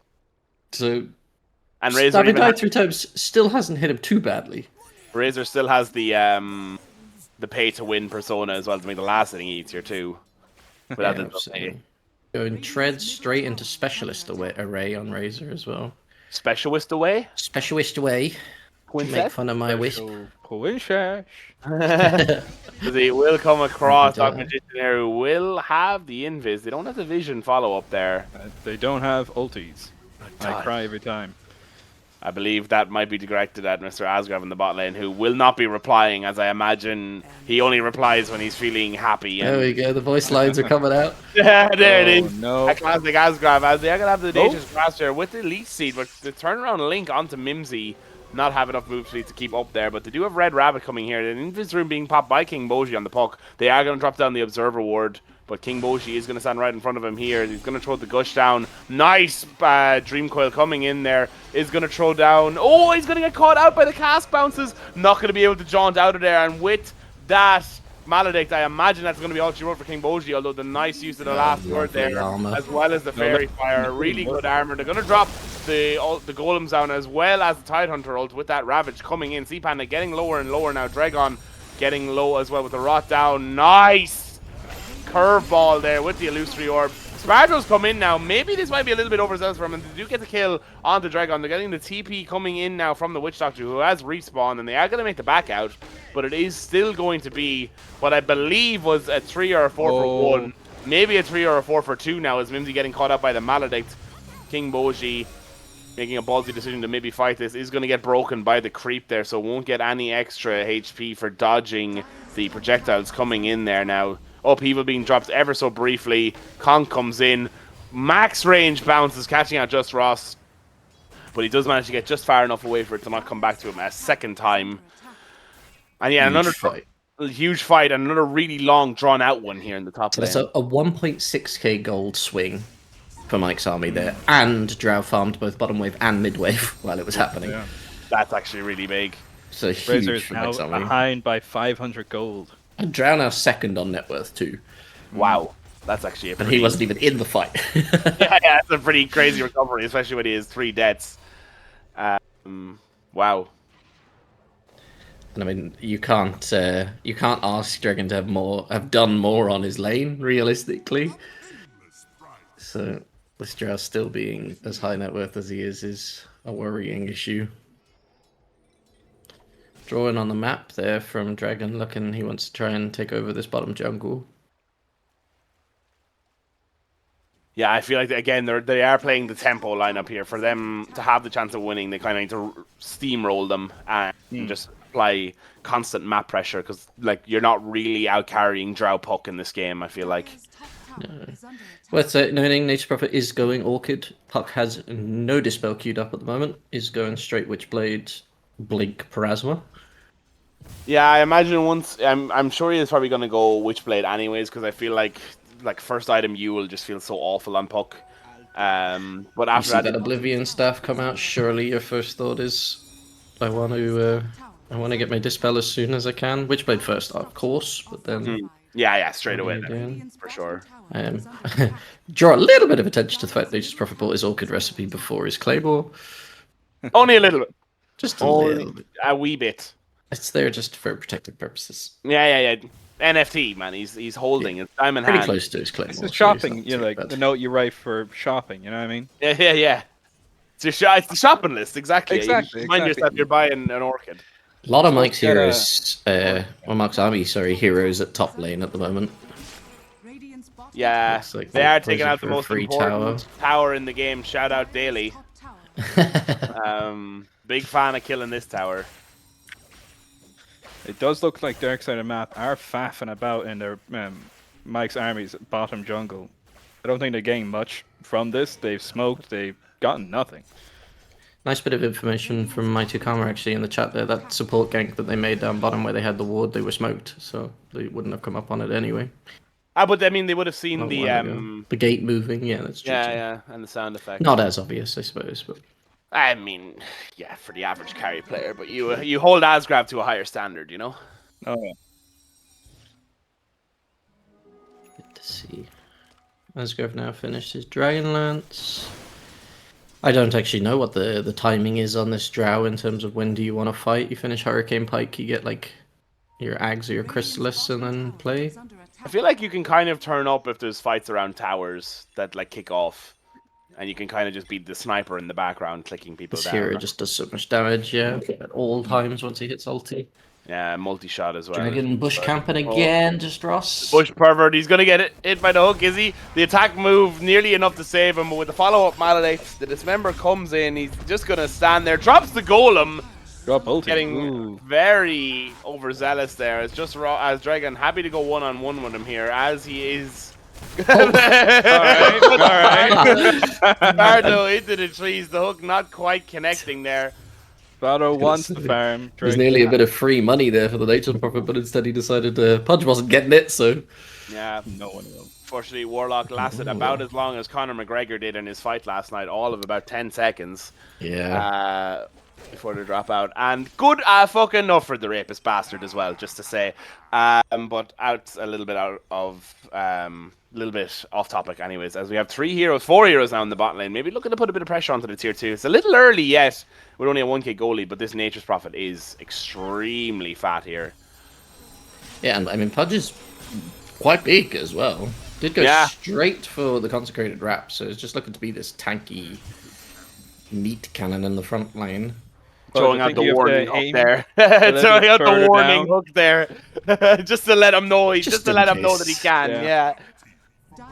But yeah, super tanky. 4 flesh heaps as well. So Oh, it looks like a not gank I'd love going to down. see this Nature's Prophet just play big balls on Puck at the moment with this finished Orchid. Oh yeah, I mean, once you have that Orchid, you've literally just got to play on top of him as often as you can. The dust comes in. I'm not sure does it catch him out there. He does walk back into it, so will get hit out by it. But I'm not sure if it initially caught him. The Viper Strike being dropped down onto the Illusion there from the Illusioner. They're going to drop the hook in onto Mimsy. Asgrave is here. They're going to drop the Ravage as well. Really, really big with the upheaval. The massive Dream Coil as well. Witchblade coming straight in. They're going to drop the Witch Doctor roll straight onto Mimsy, but with no Maledict there from Ampongella, it's not going to really be enough, as they will drop the Maledict down onto just Ross with the Urn of Shadows, but with the healing word, the last shadow word, whatever words you want to say, shadow word, it will be enough. Just like Yeah, my favorite lovely bit series of of team books, play. that was a series of unfortunate events Oh, Brian with the from crypts. the dark side of the map. Let's They didn't go, know who Brian. was who. They ultied the illusion of the tide, and it kind of fell apart from there.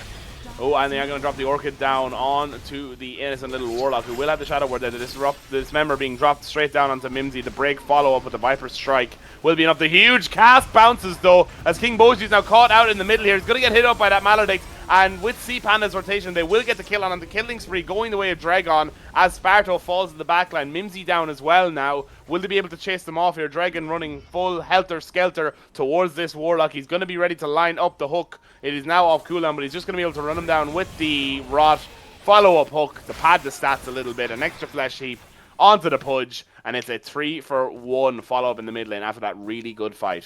That's such a shame. Just Ross did so much work with that upheaval there. His teammates just didn't get out while they had the chance, and then he paid the consequences for it when it ended.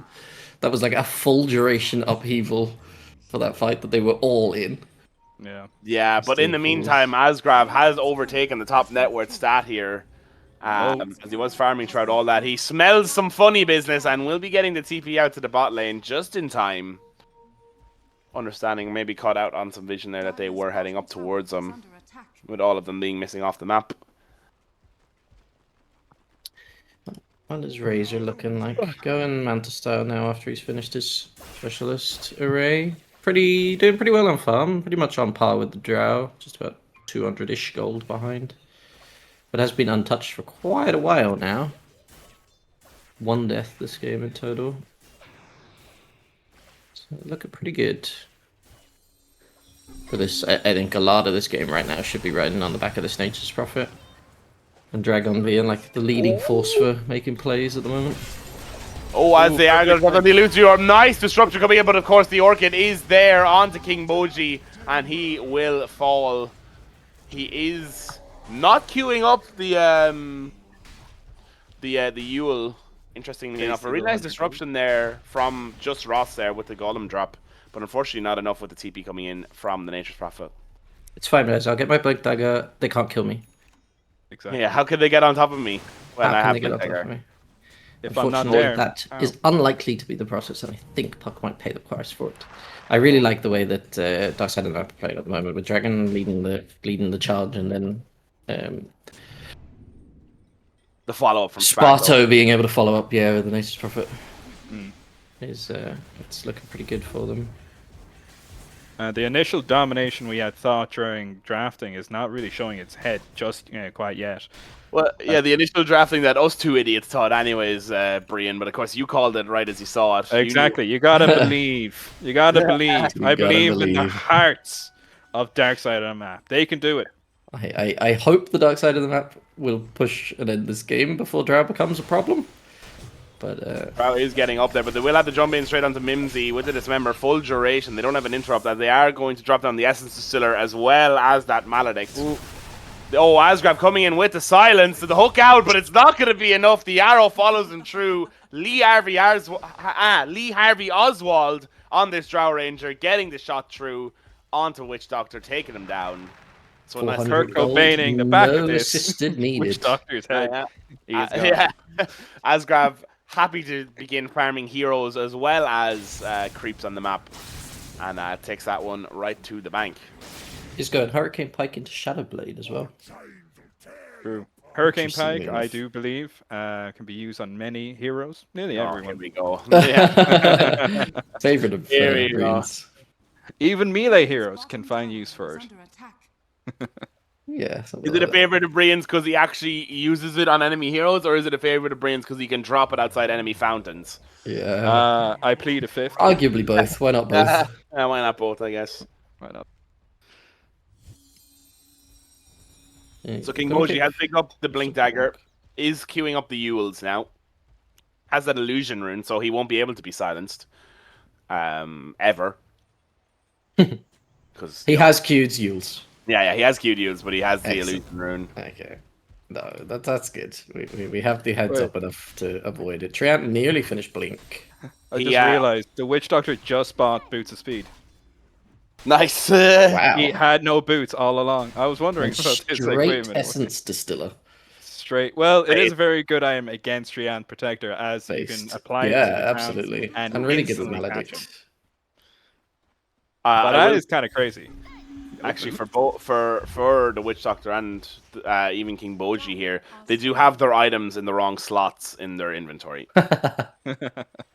This Witchblade should be in the top right, the boots should be top left, and the Blink Dagger should be bottom left. Wand in the middle, top. Atos, I think, about to be finished up on Viper as well. Oh, they jump out onto Asgrab, right next to the tier 2 tower. We'll have the TPs coming in. They are going to have the Maledict with the cast coming in. The Living Armor is there, which will only provide a brief respite. Is he going to TP back to the base? Will he be able to get back there in time? Yes, he does, but he doesn't have time to buy the raindrop, unfortunately. Just as he gets there, he does fall. He's going to drop down the ult. The silence on to the Train Protector, but the Ravage does get dropped. There's going to try and get the TP out, but it's not going to be in time. Mimsy getting the kill. The Overgrowth was ready to be popped there. The silence isn't around, but even with that, King Boji does fall with that really big coil, but will bring out Red Rabbit in the meantime, and the second follow-up kill onto Ant Pangella.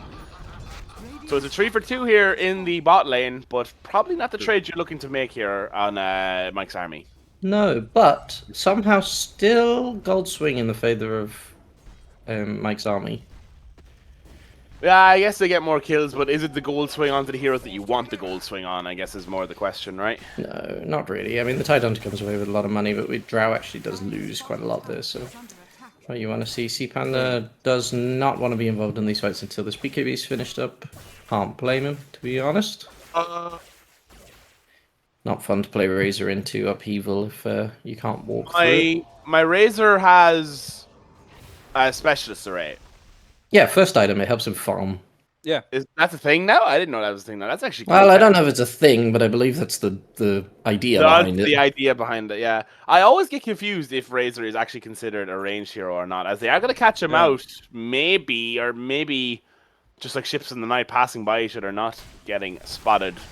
Very, very lucky there as the hook in onto Mimsy. The TP now onto the wrong side of the Tidehunter. We'll have the Maledict drop down. We'll have the Kraken Shell activated, but with the Viper Strike, all 5 heroes are here in the bot lane.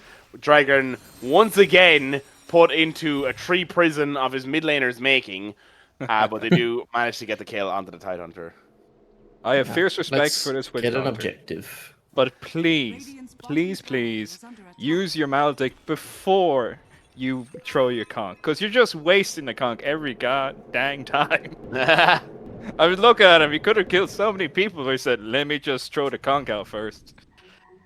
Lovely. guess I it's the believe they're going for Tormentor. I hope they're going for Tormentor. Oh, and the huge dust play does catch out Mr. Just Ross. He will have his ultimate ready to go here, but they are going to get the silence right into him with the follow-up Maledict following that conch, and will get the kill onto the Warlock. And now I believe they're going for the Tormentor, as it's only just moved to the top lane. They are TPing here on the side of Mike's army, though. They are pinging it out as well. No Cataclysm to try and steal it this time. They are going to use the Viper Strike. There's smoke, Mike Army coming up into the Tormentor. Yeah, Ooh, this could be a great catch. This could be a really big fight here as we have the ultimate ready to go. They're going to drop the Dream Coil as well as the follow-up Ravage. The Tormentor getting lower and lower. It will go down to the side of the Dire. They have dropped the Dismember now straight in onto the acquisition. Deepanda falling. Asgrave getting the kill onto 2 as they follow up with Sparto. King Boji with a nice double kill with the same Illusory Orb. And it's a team wipe with a triple kill for the mid laner, a double kill for the carry, and the Shard going the way of the Witch Doctor, who has to pay the ultimate price. Where's it even when you need him for the copy pasta, man? the team wipe, yeah. God. Team wipe in chat. Did they get Tom? They did at least get the Tom. Yeah. They got switcheroo. I think with Pudge Rot was what got the Tormentor in the end. But a really, really well taken fight by Mike's army there. Very true. Massive 3.6k gold swing towards. Switcheroo would be very handy for the Witch Doctor, as it is a good way to get out of the Gust from Drow Ranger. But we'll see if they'll be able to cast that in proper order. Please stop casting Conch first. The gold change, to be fair, it actually doesn't take into account the fact that Witch Doctor did increase his net worth by 1.4k by getting that Aghanim Shard, just to say. But yeah, still a really, really nice fight and a really big gold swing for the side of... Yours finished up on Puck, Drow, and BKB. Look at all those lotuses. You love to see it. It's not just a big gold bar for the fun. It's beautiful. Puck looking for Nature's Prophet here. Yeah, is he not smoked? We'll have the Invis rune. Did show there on tower, I think? I don't think so, because it would have been... And turned to vase him there. Oh, did it? I didn't see it. Yeah. Oh, there could be a... courier snipe? Nope. It's not the kill you want, but it's the kill you'll take. He'll take a kill. Nice silence going on to the Witch Doctor. We'll have the Glimmer Cape. No vision there. Where's my team, my supports? What are they doing? The hook out. He's going to drop in a very big conch with that follow-up Maledict. Nice coil coming in. He's going to use the Voodoo Switcheroo, but will still be leashed as he was coiled before it went off. He's going to get hit up by that Atos and King Bojan in the backline. The Overgrowth getting dropped. He's going to fall on the Tree and Protector almost immediately. Going to use himself out there. Will have the phase shift on the puck. Will be able to blink out of this one. As he doesn't actually queue it up, he does manage to get out all the same with the Illusory Orb. Sparta going into Mimsy in the background as just Ross falls to Dragron, as they are going to be trying to run him down here. Asgrav has showed up as the Atos is here doing a load of damage onto Red Rabbit. Huge Ravage. concentrating on the Dragron now. They are going to drop the Conk down with the bounce between the Warlock Golem. In comes C-Pan. He's going to drop the BKB, but they are going to try and ping the right clicks into him. Doesn't have the link ready to go, and he is going to fall here as there's another team wipe for Mike's Army. What happened to the Spirit Link? It was off cooldown, sorry, the static link with that BKB pop. Little bit overzealous there on C-Pan, and they pay the ultimate price, and it is another team wipe. This Warlock Golem did so much damage to that fight. Pretty crazy, actually. Yeah, the fight was so separated, and people came in so late. Oh, this fight couldn't have gone any worse for Dark Side of the map. Dark Side of the map made the unfortunate mistake of trying to follow the Puck, who they assumed was isolated, forgetting about the fact that Puck is like the most slippery mobile hero in the game. It's so easy, especially when you're tunnel visioning on it in the middle of a fight. And they were just kind of able to isolate the, I think it was the two offlane heroes actually on the side of Mike's Army, the Viper, the Pudge. The fight lasted so long, the Drow made it from the mid tier 2 tower the whole way over to join that fight. That's pretty class, actually. Asgrab farmed his way down to a fight to pick up a triple kill. Literally the ideal. Just draw things. Yeah, just draw things. And is going for Silver Edge now, actually, to do with both Pudge flip and of Razor. the network lead going towards Mike's Army. Yeah. 4k up. Yeesh. Yeah. Unfortunately, it seems like Dark Side of the map are starting to miss their timing, and it is probably going to only start getting rougher from here. Drow with that top net worth now as well, taking out Sparto. And Puck getting up there as well. It is going to be pretty tough. I still believe they just need to sequence it properly, and they can edge out a win. Triank opted for Pipe again. I don't know that I love it as much this game. But it's a choice. It's decent against Maledict. It's okay against Rock. Maledict is doing quite a lot of it. Viper gets through a lot of it pretty quickly, but... I mean, yeah, but it's not a bad pipe game. Absolutely, it's not a bad pipe game. It's Port Viper, so I suppose you're probably not prioritizing that as much, right? You don't want to be building items. Port Viper, who has finished his ATOS and is building Guardian Greaves next item. The 8% magic resistance on as an aura can help people just edge out, just to survive in these fights. So we'll see how it goes. With the Maledict, for sure, that 8% can. Go in that before you shard. Yeah, that Probably is a little pretty bit more crazy. questionable. Usually you go shard, blink, but he doesn't believe in that mantra. Ooh. As we have the fight here, the break coming straight in onto the Pudge. Mimsy throwing himself in front of the bullet for Mr. President. As Asgraf not getting caught out, the guy going to drop down the Nether Toxin. The BKB with the Spirit Link is here now. They're drumming onto Asgraf in the backline. Will pop the BKB with the pike out, but he will go down after getting the double kill. They have the Voodoo Switcheroo now right next to Mimsy as the coil comes in. They are going to be able to get the kill on C-Pan as the BKB expires. He's going to drop the BKB down onto Sparto, who might just need the TP out here. It's the only one left. The BKB TP is there. The Yule's in, but it's not going to be in time enough as he does manage to get out. But it's a 4-for-2 here in the top lane with another fight going the way of Mike's Army. And I suppose this is the folly of the team, right? If you're able to drop everything on top of the Drow, then the Puck just kind of has free reign on the rest of the fight. Very true. Yeah, I mean, King Budgie played really well there. That was really nice to pick off a lot of the back line, sort of control around, and then gets to pick off Razor afterwards. Yeah, pretty happy with that. Don't know where. Sure, a little upset that they had to be the one that died, but for the team. For the team is right. His life for ire, as he would say himself. Life for ire. Very true. Oh, and a nice hook in from Dragon. This Mimsy Tidehunter was going to live for quite a while. The Ags. Lovely. Oh, the Conk is going on a journey. Asgraf with a tip on the Mimsy. The Conk is going to stun the bear. Does it stun? No, does it stun the tree? Okay, here it comes. I thought that was going to cancel the tree out TP. I That would be also so got that. sad. It would have been pretty hilarious, though, as well. I think he was consciously aware it was coming, though. He did move in base to avoid him. He copped it. I'm very surprised that he didn't get caught out by it. But yeah, very nice heads-up play there by Mimsy to be able to get the TP out. I will say I'm looking at Mr. Boji's build, and I am not sure if I like going Ags at this point on the Puck anymore. You I like feel the like Octarine, do you?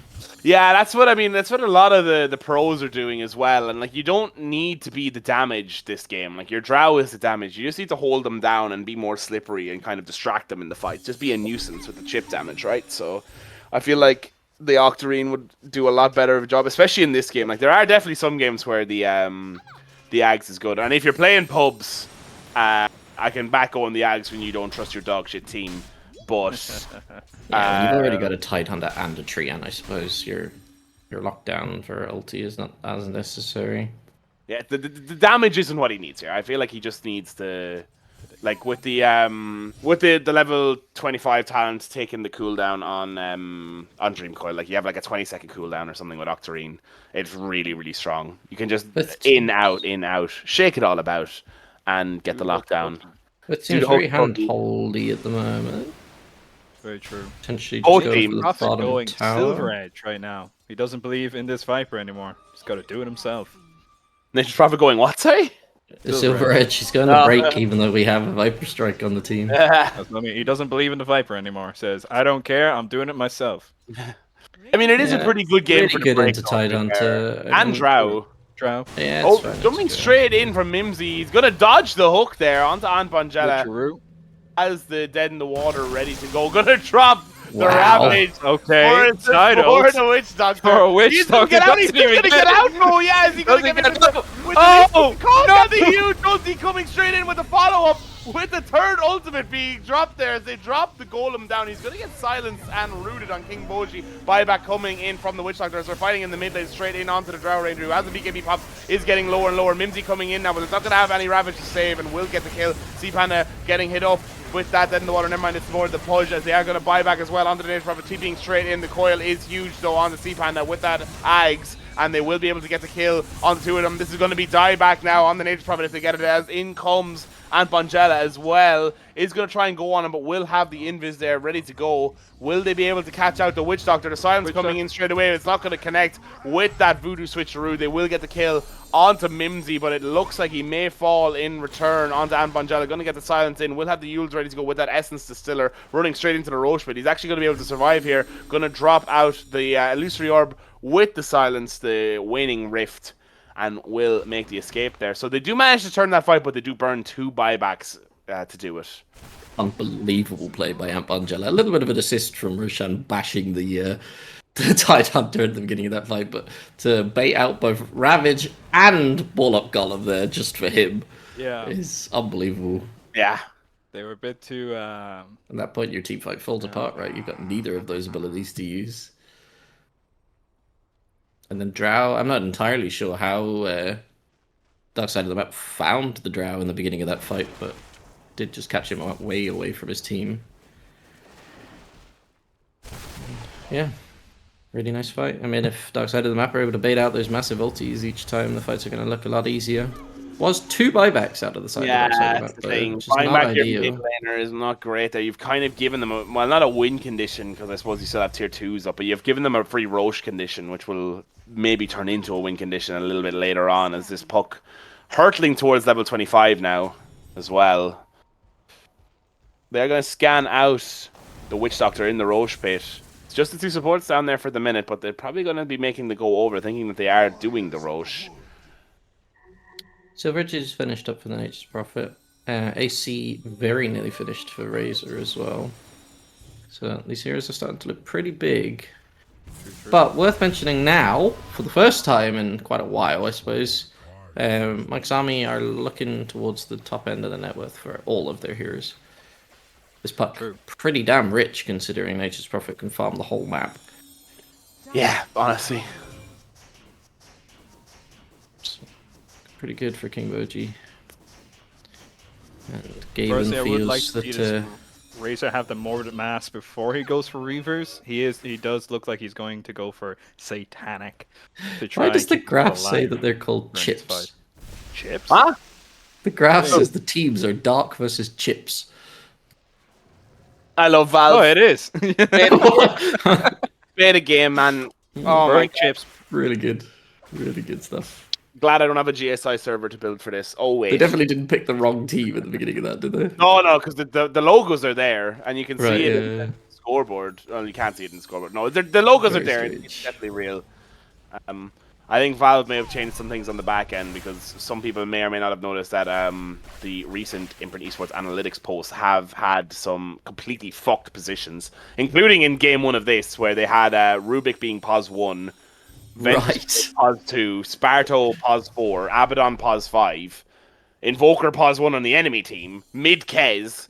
Oh dear God. Man, my job is so fun. I love it so much. So that's going to be probably... Volvo, please fix. Yes, please.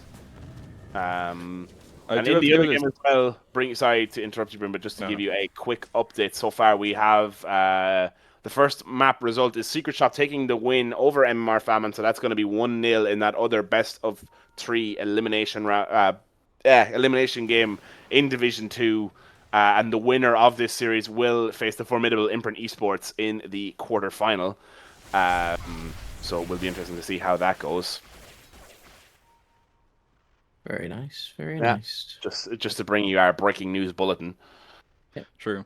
Though I do have to give a little call out to C Panda from the last game where we were questioning his ability as a carry. He has definitely distinguished himself this game. And I say he can carry. Yes. Just like my favorite pro, Skeeter, I believe he can win TI with this. Oh, you think sorry. Steve is going all the way, do you? I do think. He's looking good. Hopefully his KDA will make a small improvement as the game goes on, but he's farming well. Yeah. As Skeeter taught me, you don't need to actually to have too much input as a carry. You just have to have a good team. You just have to have Skeeter. So you just have to have Amar and 33 as your offlaners, and you're pretty fine. Exactly. And a Husker. Boji now finished Daedalus with his Ags. By the way. Right, yeah, he's going full damage Right click, Ags ulti, yeah. now. I don't hate it. It's not like horrendous. It's not horrendous. It's still a good build. Can you get rid of boots on Puck? You can, yeah, for sure you can. Rid of boots, build your Octarine core, you'll be very happy. Is probably going what I would do, to Wind be honest. Waker, Arcane Blink, Ags Blessing. I do also think that maybe the Mjolnir would have been nice this game as well. Just a little bit of extra magic right-click damage, increase the attack speed as well. It's kind of a two-prong thing because you increase your overall DPS via your attack speed and your damage instead of just relying on crits coming in. But also not the worst, for sure. No, Very interesting buy from Red Rabbit. He went Guardian Greaves, no damage whatsoever. He is pod 4, to be fair. He is pos 4, but personally I would like to see him maybe start transitioning up to maybe a pos 3.5, as they definitely do need the damage. Agreed. Yeah, fully agreed. Especially as now this game is definitely going late. You are going to need all the damage you can get to get through this tide hunt. He's going Gleipnir into Ags. The issue you run into with Viper here as a 4, right, is this hero doesn't farm very well if you aren't playing him in like the offlane style. You rush Ags and then farm using Nether Toxin. There's not a huge amount of space on the map for him with the Nature's Prophet and a Razor. So his job this game is ulti the Tidehunter and use Atos if he needs to catch people, which I think he's doing fine. It's a weird pos 4 to pick in the first place, but he has a fairly set role this game, so I think he's doing fine. There's a lot of damage between Razor and Nature's Prophet already, so... I think they look good. Both teams playing pretty damn careful now, though. Nobody seems to want to make the smoke play or make a mistake. Mike's army does have a 10k network lead over Dark Side of the map, so we'll have to see if they realize this and maybe say, you know what, we can take our hands off the brakes and go full hog with this. Yeah, they have allowed enough time for Dark Side of the map to get their buybacks up on... catch out Asgraf here with the Dismember on the top lane. They're going to drop in the cask with the Maledicte as well. Invis is there. They're going to come in, though, with the Ags ulti coming in from King Boji. A huge Dream Coil catching out to they take out Ampangela. Spardo going down as well with the follow-up right-click. C-Panda is in with the BKB pop. We'll have the Manta to dispel the Overgrowth, which comes in from Dark Magician. Just Ross dropping down the Golems. They are going to drop the Viper Strike straight in onto Mimsy. King Boji now going to have to bid a hastier retreat. Just Ross coming in with the right-clicks. He is going to be able to get the kill onto Red Rabbit in the meantime, though, as he is going to be extremely tricksy now on this poke. Coming in with the right-clicks. with that shard, it was nearly enough. He will be fighting into the ultimate of the Razor, which has just gone down. Dragon is here now, and he is very high in the HP pool. But King Boji will probably still be able to do quite a lot of damage. Doesn't have any damage return. And the blink in from Dark Magician, not ready to go. Unfortunately, uses the blink out, so no disabled there to stop the teleport. A good fight, I guess. Won that fight, to be honest with you. Yeah. I feel like taking out the Drow is always good, but again, Yeah, like when you so the Drow, you kind of get fucked by the you puck. lose your Nature's Prophet too. I was going to say a lot of the net worth change, actually. The Treant is 3k gold ahead of a lot of the other supports. Yeah. Especially the rich. Viper. Mode Bree and FX, I guess, on this guy. Yeah. Yeah. Dragon pretty poor as well. Oh, and a nice hook on the Just Ross there. King Boji is here. Dark Magician as well with the Nature's Grasp. Interesting dust by Red Rabbit. Wow. Nowhere near. Nowhere near. Oh, and he's going to jump straight in with the Dismember. Puck coming back around now onto Just Ross. He will have the invis, but he will be able to see through it as he is going to come in now. Has the Ethereal Blade with the Ghost Scepter, but immediately going to cancel it with the BKB. Going to get hit up by that Viper Strike, so will not have anything to dodge those projectiles with. They do manage to get the kill on the Red Rabbit. And Bonjala is coming in though with the cast in straight onto the puck with the follow-up Dismember because it's off cooldown, and they are going to maybe be able to get the kill here. And yes, they do. They pick up 2 kills in the top lane, only losing Red Rabbit for it. Asgraf is TP'd up here, but he will have the bit of hastier treat. Woof. And the godlike 10 kill streak going the way of Dragon on the Pudge. The amount of net worth that was just exchanged right there. There was a 10k lead towards Mike's army. It has been brought down, shattering the ground to 5k lead. Yeah. And it's only going to get worse as the Roche going straight towards this dark side of the map. Does the ult... Is it doing anything? I actually... I don't know. I didn't know it hit those. I'm assuming it did, because he kept channeling it, so... C-Panda picking up that Aegis. Another bit of a gold swing as they get about 150 I don't gold. think Deathwood works on Rush. I'm pretty sure it only attacks hero targets. No, it no, attacks creeps. It definitely attacks creeps, so... And neutrals. But I'm not sure about Roche. Roche is like its own category. Yeah, its own category, yeah. The immortals that are watching this are going, they don't know that it attacks Roche. I hope you liked my Blinks impression there. I thought that was E-Clown, sorry. Wow. Sorry, Mousy. The Mousy, yeah, Mousy. One of the 12 Mousies. One of the 12 Mousies that Brian knows. Yeah. There's Mousy. And that's Mousy. Drow finished Satanic now, going daedalus. Well, you know what they say about Satanic. You can't beat Satanic. So. Can't beat Satanic. Except for all of those times that he was beaten. Yeah. Yeah. Well, that's what Satanic says about Satanic. So. Razor just got Satanic. Well, you know what they say about Satanic. Can't beat Satanic. I do believe the only thing this Eraser is missing is a lifesteal source. And with this Satanic, I do believe this is swinging definitely into the dark side of the map's favor. Yeah, it will be interesting to see if they can keep getting on top of the Drow when she's that little bit out of position and the team isn't connected with her. Then it will be spelling curtains for her maybe, but it will be interesting to see if they can keep doing that, as I imagine they will be trying to buck up a little bit as they do catch out Sparta in the mid lane, but they don't have any vision for him on King Boji, dropping the Dream Coil down, but will have that cooldown reduction talent as he has scented the Ags now on Puck. And I believe it's shipping out Lincoln's components? Yeah, it is shipping out Lincoln's components. I'd really like to see Mike's army make a set piece play here with like 5 heroes. You have a Tidehunter, a Treant, and a Puck. I don't think I've seen them play as 5 and actually like start a fight yet in ages. Yeah, it's like every fight has been Pudge finds Drow, let's just chuck everything into the fight there and then. They're started playing extremely reactively when you have heroes that like you are the guys that can make the fights happen here. So, I think that's what we need to see out of them here is make a play on a hero that they can set up the fight with, have this Drow in the background so she's not primary target. It's probably scary enough to do into the Aegis, but I agree. It feels like they just need to be able to set up the set piece. They do see them all under vision here. Puck is playing kind of dangerously. He's going to jump in with the coil, playing like a psychopath, as I like to say myself, dodging out that Viper Strike. Not going to be able to use the Jaunt, though.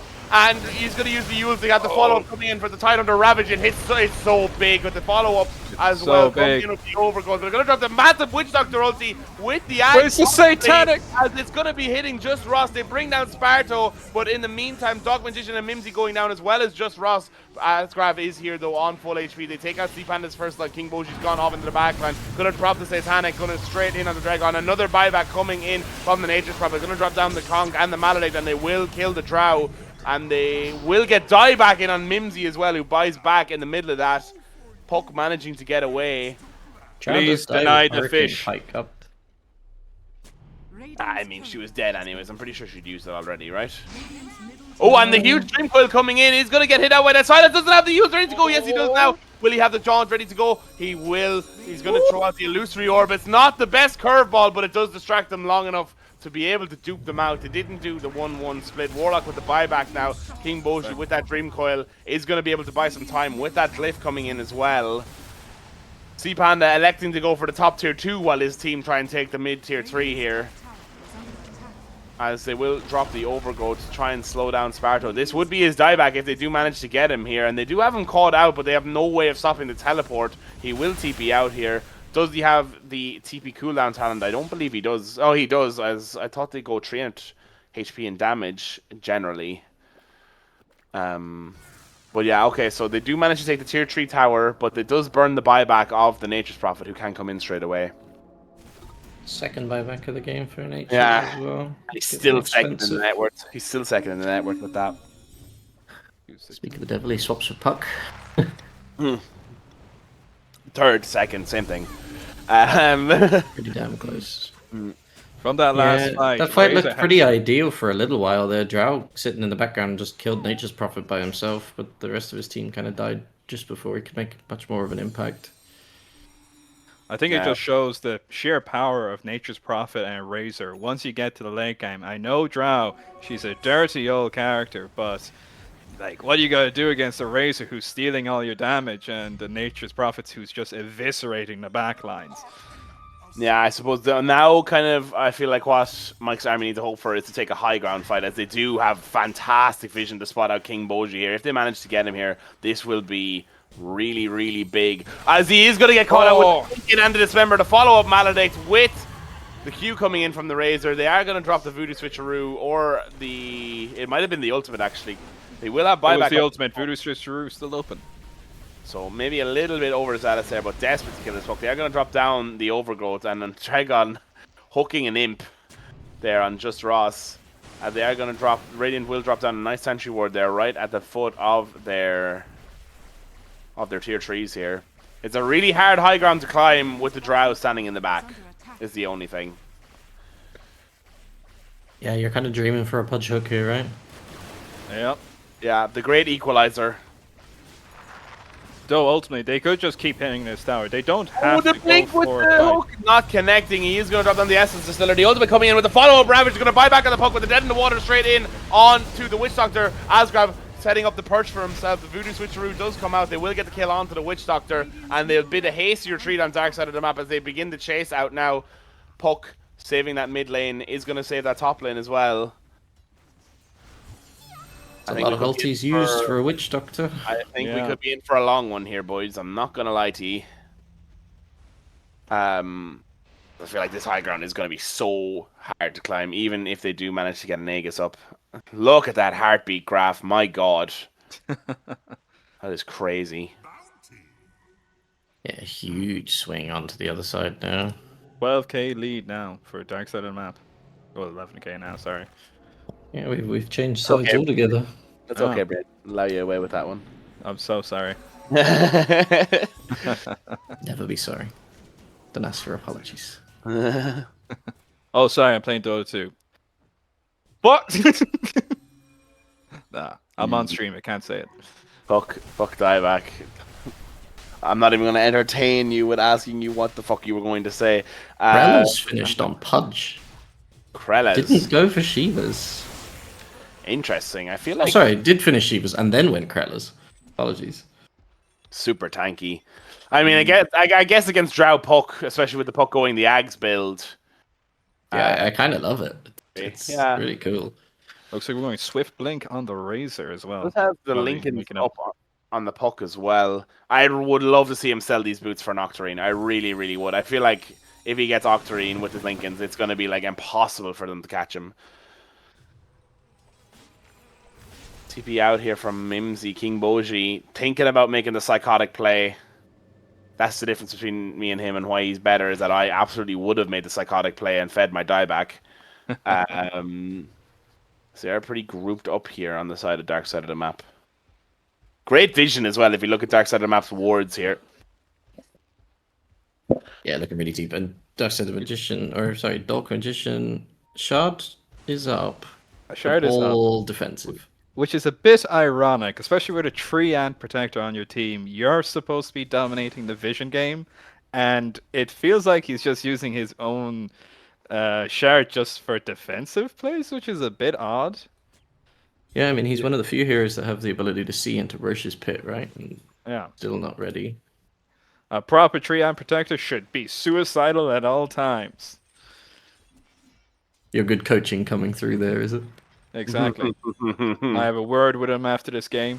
Tell him that he needs to Guardian down now. All my Destiny 2 people, they will understand that quote. Yeah, all 7 of them, probably. Yeah. 3 of which you play with already, so... Yeah, very true. As they will be setting up for the Roche here, it is going to roar. I imagine they're going to try and... King Boji, again, not getting the jaunt out there.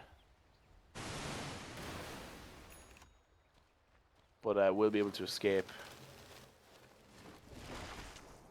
I think Drow holding on to buyback here has enough money for this Daedalus. Sparto has been a great player for them most of this game, but what was that? What was that teleportation? Just he's no TP cooldown. No TP cooldown. So no TP. Okay, that makes a lot more sense. Okay, I was just like, why did he TP? He's actually very close to level 30 as well. I feel like it's interesting that they haven't gone Ags on the Drow. I thought that was pretty core to the build, especially with all these tanky heroes. Very true. Looks like Drow's going straight to Pudge. I mean, now that Razor has Satanic, I suppose it's a really big thing. But I suppose outside of Pudge, the regen wasn't a huge issue. Suppose not, but with the Satanic, it's pretty good, like you said. Yeah, now it's something that we need to be looking at, getting blessing out. Killing the tree ends as well with the burst. And a good possibility right now is only less than 5 minutes towards 60-minute items, which can change a game entirely. Looks like they're going to try and make the Roche play here, but they will roar. And it's not very fast either. Unless Prophet gets his ass in here. Will they go out and contest is the question. I don't know that they're close enough to be able to make this happen. They are going to make the smoke play. It is really slow, though. It's only at about half HP, and Prophet isn't there. King Boji able to use his orbs to get himself out there. They are actually going to be able to dodge Ant Bongella. He's going to blink straight in with the coil. Going to only connect onto one. Has the heal there ready to go with the Guardian Greaves. The Ravage comes in and they get the kill onto Red Rabbit. The follow-up with the... a huge Maledict onto Asgard on the backline with the massive ultimate. They have no way of cancelling it. Buyback coming in straight away from Red Rabbit as Sparto TPing in. Asgard getting caught out in the backline. Not going to be able to get the kill, and he is going to fall. Does get the Aegis on the King Boji though in the meantime, as Dragon now jumping on the Dark Magician in the backline. C-Panda with that Hedge Spread pumping the damage in. King Boji now will have the Aegis getting popped, but will manage to steal that for the time being. This could be dieback though if he doesn't get out here. Does have the Rift ready to go. Will he be able to blink out? No, he cannot. He's going to use himself. He's not going to be able to get out of this one. I feel like another phase shift, but this is about to be it for him. He will be dieback. How long until he has buyback back up again? 2 minutes 10 seconds, so he won't be available for this high ground push. This could prove fatal here as they only have 2 buybacks ready to go. Yeah, buyback from Mimsy there on the Titan to buyback from Red Rabbit on the Viper as well. I don't know how much impact that ended up buyback having, from Drow. Yeah, it'll have to be. Yeah, this is the final defense. Yeah, Defense against the Ancients. Defense of the Ancients. Good lad, you don't even know what game you're playing. No, I don't. That's a different game entirely. Well-known game, Data. Data. Data 7. Right. As the Well- first set of will fall in the mid lane, it seemed like they're pretty happy to sacrifice it. As getting straight into Sea Panda, Hulk ready to go there from Dregron as they manage to get this first set of racks. Tower falling in the bot lane as well. First lane of supers, the tier 3 falls. Without this puck, they really have no way to start these. Well, they do have nature, Tide Yeah, and overgrowth Triad Protector, and- but yeah, without puck, they're Ravage, yeah. losing a lot of their damage, damage, which yeah. what they need, and disruption. One of of these backline. two defensive fight starters, Tidehunter or Treant, need to be playing with the Drow. Because he's getting soloed out in the back by this Nature's Prophet. But- Drow pumping the Warlock damage to the Sea Panda, but they manage to get the hook in onto the Warlock. Will get reflected back with that Lotus. They're going to drop the Ravage. It's not going to attack onto Drevon, but they will be able to get the jump out on to Spardo. They have the Satanic pop up with the hook. That is dieback on the Drow. They get the dieback on the Mimsy as well, and that could be all she wrote, folks. The Dark Magician now getting lower and lower. Will fall, has the buyback ready to go. No ultimate. They do get the Megas. The tier 4s begin to fall, and I imagine that we're going to see 2 letters that come after H being written in the chat. And yes, there they are. Mimsy calling GG. We are going to game 3 in this series. Dark side of the map taking the second win. As I said, you can't count these guys out. Brian with the ultimate prediction. I know. Exactly. Can't They believe it. realized. I Fine. personally think they realized the problem the first game. They were trying to bring it a little bit later, and they realized they can't do it. This team, they have to take their chances, and they gotta do it a lot earlier. Dominate the lanes, and that's what they did this game. And interestingly enough, that is Dark Side of the Map's 3rd win this season in the IDL. So they only had 2 wins before this, a 25% win rate from their group stage games, and now that's their 3rd win with a 71% win rate on Mike's Army. And we are now going to a game 3 here in this fantastic, absolute cracker of a series. And we will be back in just a few minutes with this game 3. Short break, so don't go anywhere.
What's up, guys? It's Dota 2 League Season 7. Kate Neela Fulcher, I think that's what PK says. And we're going on to our third game versus Dark Side of the Map and Mike's Army.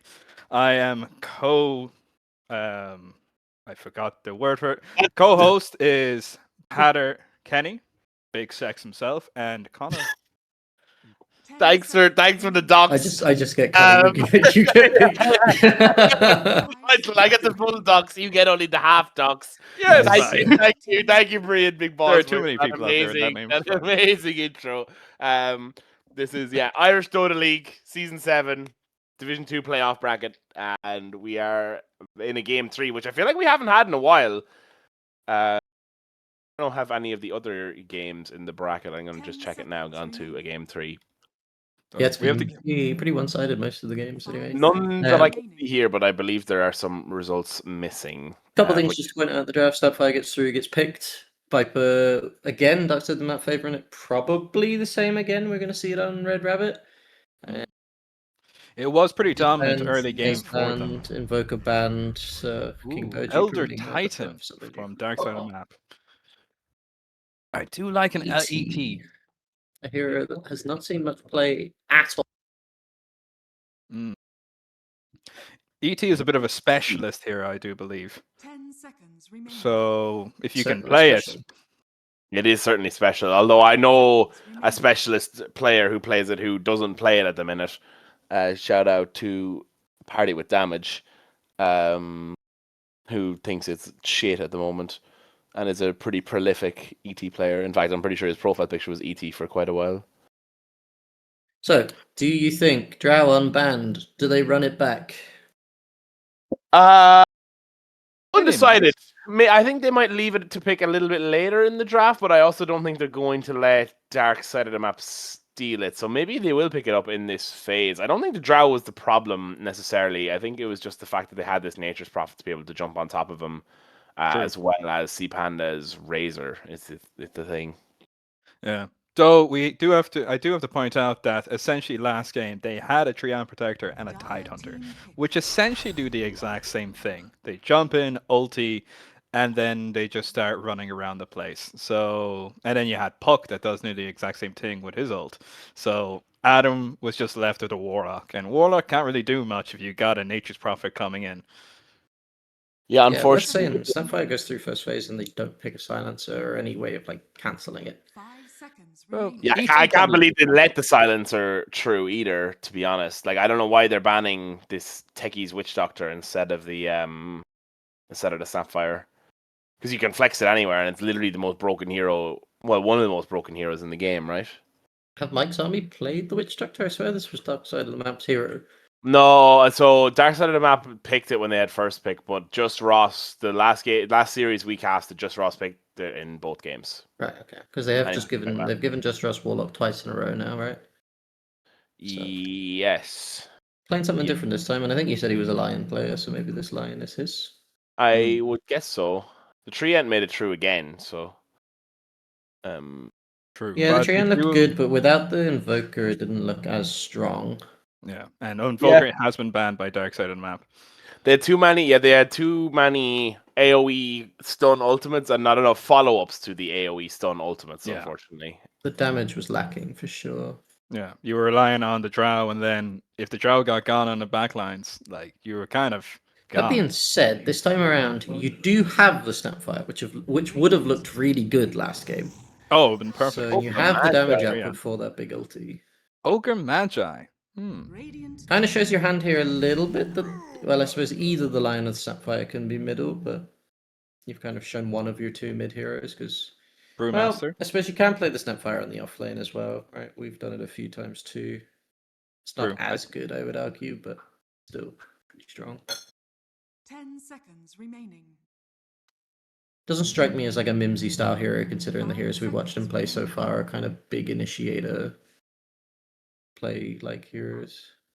True. It's an interesting kind of setup they have right now in Mike's Army, because generally with Snapfire, you either want to be right in the center of a fight with your cookies, but that's a little bit later game. And you generally want to have a good front line to kind of soak up a bit of those stuns and damage, so Snapfire can come in.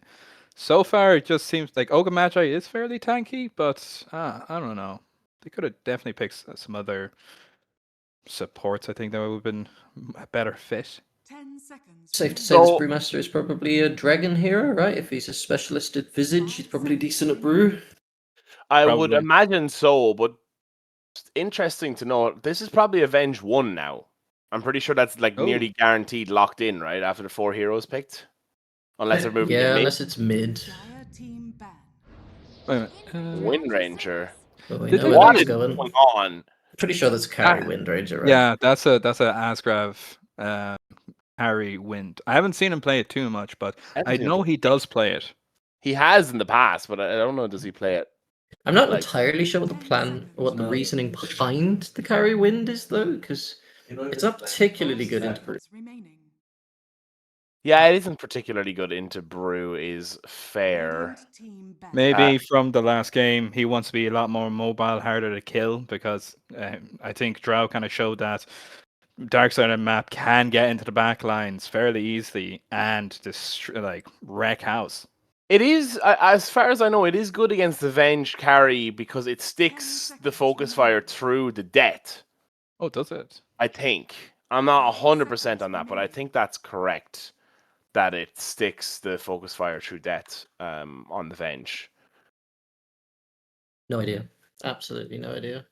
I'm pretty So- sure it does stick through Brewmaster, though, when he does reassemble. It definitely, still yeah, has it that on. definitely does. It definitely does. Yeah, And it there's a has the chance first- maybe this is a hero that King Boji can play middle, and they're just kind of playing with the idea of having it on the 2. Maybe. Could be a flex. Yeah, go. I mean, yeah, I feel like Carry they, or yeah. God, they're like so like.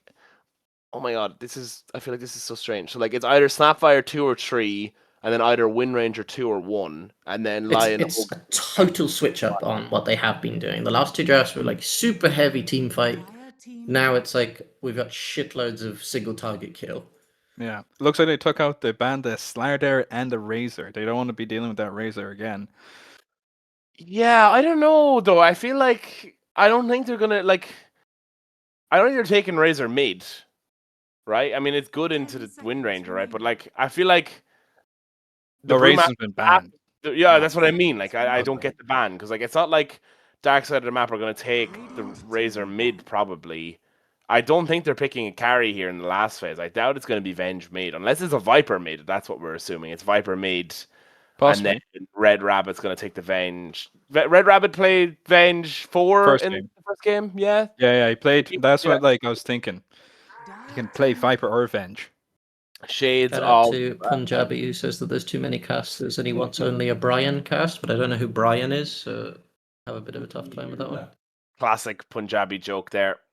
Nice one, Punjabi. I'm sure everyone in your little cave Discord laughed at that one. 10 seconds remaining. Um, 5 seconds. I don't know. I'm not too sure about this one. 10 seconds All left. will be revealed in a second anyway. Not much time to pick this Or last choice random. either. Oh man, if it gets random, that'd be so funny. Oh my god. Oh, Oh, that was close. close Magnus. So it is Carry win. definitely a carry Wind Ranger, right? You've no other options here now. Unless it's Ogre off lane, Magnus 4, Snap made, Wind 1. Maybe. Yeah, I think that's I- probably the most likely. Wind I'd is like to see the the snap only mid. one. I hope it's a snap mid. You know, I hope it's gonna be a mid ogre. I want the right click ogre. I think it's gonna. If the ogre is core, it's offlane ogre, but I can't see that. I feel like the Snapfire has to go core. I don't know what. I feel like this draft is very kooky for Mike's army. I Yeah. think it's a waste of a Snapfire pick if it hasn't really been like they've not really countered it in any way, and then to put it onto support is a bit of a shame. Technically speaking, with the setup they have right now, it can be very good in team fight, especially if the Magnus can gather enough people within his ulti, Snapfire ulti, and then Ag's Lion can absolutely demolish everything. I also didn't really acknowledge this at all, but this is actually the top seed of Div 2A in Mike's army against the bottom seed of Div 2B in Dark Side of the Map. And they are taking them to a game 3 here. And honestly, I actually prefer Dark Side of the Map's draft. Now, Yeah, I can't lie. I stand kind of in, agree. stand in tax, of course. And of course, we wish, I believe it's Mike, it's either Mike or Patrick, whoever it is, we wish him all the very best in his current personal circumstance. But yeah, I'm not. I don't know. I'm really not sure about this one. Mm. I do believe Mike's army is quite a bit early game, so it'll depend on tempo. If Dark Side of the Map try and force the issue too quickly, they could end up just feeding into this and lose the game. But we'll have to see what happens.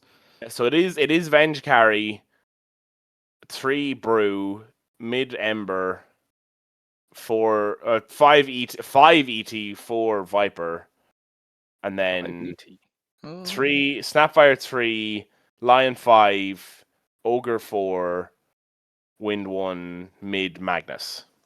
Mm. They might be relying on the ET's sleep to deal with the Snapfire in the back, as his astral projection can get in the back and stun out that ulti quite easily. Yeah, it's not that easy though, is it? Like, you Snapfire have can to cast from tank it. quite a distance away. Yeah, you got to tank it for quite a while, I feel like, to get that. Yeah, I feel very like they true. had a lot of but either way. options. There was a lot of options in terms of heroes. Like Zeus was still in the pool. Silencer was still in the pool. Like a lot of the more common options for dealing with this Snapfire, they sort of just decided they weren't gonna deal with it. Yeah. Which it might be the decider this game. I don't know. This hero is extremely strong. I'm not sure that they have a great way of dealing with Brewmaster, however, this game either. Mag is pretty decent into Brewmaster. And if you can outlast the split, then Windranger will be fine. But I think this Brew BM could pause by potentially Asgraf. run away. Very start of the game. Yeah, BM pause by Asgrab is right. And I guess I will use this time to do my standard ad read. And if you are just joining us, welcome. This is the final game in a best of 3 series in the playoff bracket for Division 2 for the Irish Dota League Season 7, presented by Dota 2 Ireland, powered, of course, by our fantastic producers, Anti-Extreme and Melusive Productions. And if you're looking to get involved, the best way to do that is by going to the website dota2ireland.com, which has all the latest news, statistics, fixtures, and results from this and previous seasons of the Irish Dota League. Joining the Discord through there is the best way to keep up with all of our in-person events, which take place every 6 months or so, with the last one taking place in April and the next one supposedly taking place around October time. Our LAN events are always great crack. There's a lot of very fun characters that you'll always meet there. And we would love to have you involved. So yeah, Dota2Ireland.com, made by our gracious admin Neil and his French cousin Claude. And yeah, fantastic. Hope to have you involved and would appreciate it if you could join the Discord. So yeah, getting into this one, looks like we might have the first even bounty split of the series. Neither team. No Pudge this time. No sneaky. Ooh, we do have a Snapfire coming down bottom. We could have a steal from Mimsy. I think he's going to see the astral projection and immediately decide to go against it. And immediately Red Rabbit gives away that they have vision there. I would be very upset with my boss 4 if he did that. That's pretty crazy. Just the right click straight uphill, so they know that he has vision there. King Boshi's going to get a nice little gold swing from that, as he does have the Century Ward on its way out. Yeah, looking good. I'm trying to work out here. Somebody in the Twitch chat is the player that they're missing on the side of Mike's army, but for the life of them won't just tell me who they are. So they can stay anonymous for all I care. Good on them. But they did say they were in hospital. His in-game name is well. Admiral Seething. Yeah, as I said, I didn't really want... I had heard that, but I didn't want to reveal that on stream in case that wasn't public information. But yeah, I wish you all the very best, Mr. Admiral Seething. I don't know what your Discord name is, but his in-game name is Admiral Seething, Mr. Concho, which is why I told you to guess. Yeah, but what's his name on the bloody website. Yeah.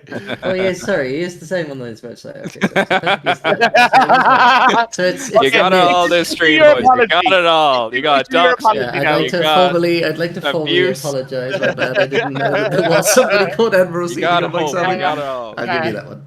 This is better than TI. Oh, Red Rabbit, Cheeky first little person kill there, down. yeah. Lion tipping him down all the way across. Let's see, did get the first blood. Lion actually quite the formidable laner, as I got my ass handed to me by a mid Lion the other day. Well, because I remember. fucked up the wave. You weren't in that game. Oh, well, it must be in another game. Right? Yeah, it's not an uncommon occurrence for me to get my ass handed to me by a mid Lion. But, as Sparto getting lower in the mid lane. Maybe he got skewered back underneath the tower as they killed just Ross on Red Rabbit in the top lane. Ooh, Sparto! Ooh. And with a perfectly timed shockwave, as well as the follow-up right click, I'd be tipping him now if I was in the mid lane there. King Mr. Fuji Ember with 14 last hits and a kill. So he's yeah, definitely 14 winning last the mid hits lane. as an eye and a kill. Yeah, super good for him so far. So far, a really good start for Mike's Army across the board. All three lanes are doing quite well. True. Though I do think we even said during the draft that most definitely Mike's Army will have advantage during the early game. They just have to, Darkside map just have to bring it into the late, and I do believe they'll have it. Yeah, I imagine so, but it will be interesting to see. I mean, the Wind Ranger will do well late as well. It's not like it won't. The power shot kill with the right clicks onto Red Rabbit.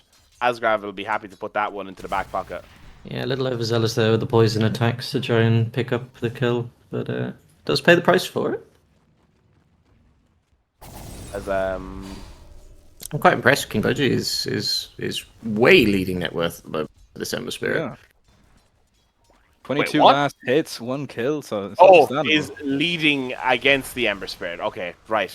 Yeah, by a lot. I thought you said on this Ember Spirit. And I was 11, yeah, sits ahead of him. yeah, King Moji did stroll. Yeesh. Oh, nice tonight. King Moji, of course, level 5 against level 3. This was shades of a certain PKV Blinks lane that happened recently enough. The early kill on him has made a huge difference. Yeah. Yeah. From the network, we're looking at Magnus is ahead of everyone, 2,300 network, with Ooh, Asgrav and the Sapphire and, leading close behind. Right clicks on to Mimsy. Was Anpongella always the 5? He was, right? And Red Rabbit was always the 4? I'm correct to say that. Yeah. Oh, Sparto getting low, running for the Water Rune. Will be trying to bottle up. Has the... Oh, he's going to be one more right click. Has the Shockwave ready to go. King Boji will have another Shockwave and another Skewer as Anpongella falls to Mimsy in the bot lane. It's kind of a disaster this early game for them here on the side of dark side of the map as it's another death in the mid lane for Mr. Sparto. Magnus, quite a strong laner, and it just seems like he hasn't got it dialed in on what he's supposed to be doing here on the Ember Spirit. To be honest, I'm actually not quite sure. Is this how you would expect a lane when you've got a... When you You have have a Magnus against an Ember Spirit? Flame Guard, I feel like if you're maxing Flame Guard, you should be able to play it pretty okay, where you can just nuke down the waves with Flame Guard and tank the shockwaves then and then stick back. You don't want to be trading right clicks with him, really. It's kind of hard with the skewer. Like if he skewers you under tower, you're in a lot of trouble, obviously. As Level but yeah, 6 on Magnus now as well, which Yeah. yeah, it's is RP kind of already. scary. Like he could actually RP him, skewer him under tower, and he might kill him again. Especially because he's only level 5, you won't have any remnants to save him. I actually thought that was what he was going to do. He did make like spin around just as he got shackled there, but didn't use it just in time. Oh, C-Pan now getting low in the bot lane. Brook Grenade gets dropped. Mimsy getting right-clicked up by Anpongella here. Dark Magician herding him back towards the tower. Will tank a tower hit for it, but happy enough with that.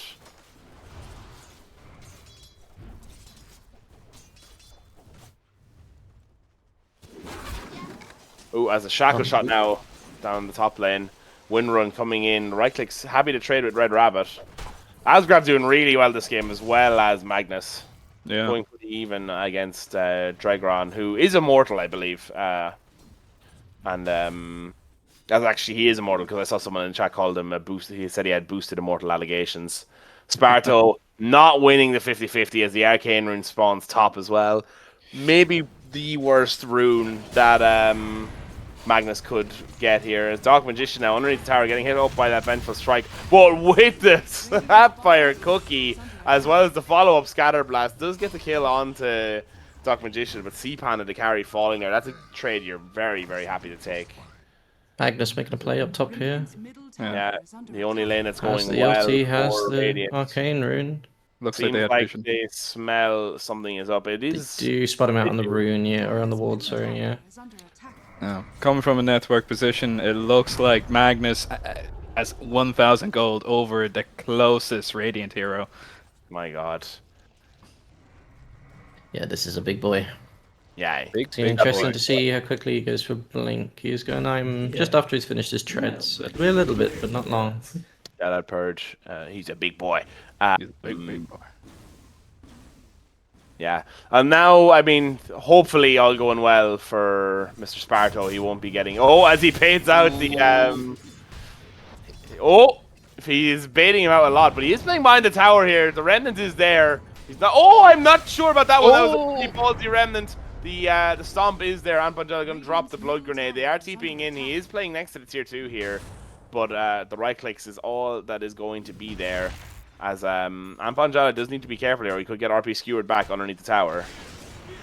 As they do get a stun out onto Red Rabbit with the focus fire coming in from Asgrab. 2-level advantage here on the Wind Ranger. Even in that Nether Toxin, it's not going to be enough to slow the attack speed. As Sea Panda underneath the tower again gets caught out by Mimsy, letting this Snapfire here through. You have to question, was it the correct decision? As Mike's army with a 3k goal lead here at minute 8. Good to see now. Maybe the Wind Ranger makes more sense. The fact that it's just able to survive in this lane against Viper. He's able to farm pretty handily because he can just win run off with the poison attack. Doesn't make any effect. I don't know if it's great in the long term of the game, but at least it means that Wind Ranger has a good lane. Yeah, exactly. Yeah, I suppose it was one of the big struggles for the Drow last game against the Viper. And I suppose if you are able to outlane it on the pos 4, most of the effectiveness of this Viper, lost. yeah. I feel like, yeah. Another big ulti coming out off cooldown. This ult coming off. We'll have the focus fire down. Not going to be ready on Dragon. Oh my God! Oh, Zeus ult now.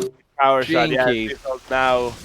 Can my Magnus run up to try and catch out Mr. Brewmaster, please? Yes, he can. The win run is there. We'll have the right clicks in, get the courier down. Power shot not going to connect, but King Boji is here. We'll have the shockwave. We'll have the win run ready to go on Asgrav, and Red Rabbit sacrifices herself for the good of the team. Dragon escapes with his life, and another kill for this mid Magnus. They are going to have to stomp in to secure the sleep onto Mimsy. We'll have no Snapfire Cookie ready to go, and they will finally get a kill on this bot lane. It's a double kill at that as Sea Panda picking up a kill, coming back into this one, drops the voice line, trying to get a bit more of that network back. But yes, switching over to the network here, it is a very bleak image for the side of Mike's army right now. Sorry, for the side of the back side of the map right now. Really nice echo stomp there. Yes. yeah. From the ET. Sets up Most another definitely, company early out game there. has been very hard for a dark side of the map, but I think that was to be expected, especially with such early game characters. We'll just have to see. I think they have to try and dodge quite a bit more because I think they're going for unnecessary fights, which they cannot afford. Emoji now doesn't have a huge amount of mana. He's going to get leashed up. I actually maybe thought there could have been a go in there, as they are going to pop the Brewmaster ultimate here at the top, and the Pandas are out. Asgrav with a nice shackle shot there. We'll have the power shot ready to go on the wind run shortly after. It can get purged off is the only thing by the blue Panda, as he does send them up into Sky Jail and immediately purges it off. Stun comes in there, the ult ends, but with the Ravage creeps helping out the side of the Dire, Asgrav getting lower and lower. There's no wind run ready to go just yet, and in comes Sparto as well with the rotation. They are going to bring the TP in from the Magnus, who will have an RP ready to go with the shockwave and the skewer back. The Earth Spike hits in the middle of it, and they manage to get the kill as they are going down onto Dark Magician here in the bot lane. The Echo Stomp is there. Sea Panda, though, getting lower and lower. We'll have the swap ready to go. Maybe has already used it as they bring down the Ogre Magi. Snapfire went through the gate before him, and they picked him off after the snap had left. Yeah, nice swap there, I guess, with the stun. Sparta now does have the shield rune up, so able to tank quite a lot of that right-click damage. I want to see Kimboji just stop being involved to get this Blink Dagger up and then just cause havoc. Yeah. As they manage to get another kill onto C-Panda here in the bottom lane. Snapfire making good use of the ultimate there with the stun not ready to go on the Vengeful Spirit. Real Yeah, rough good for- rotation back through the gate, and Sea Panda just not aware of it. They do have vision up on that gate, so again, maybe just smoked through and missed on the gate.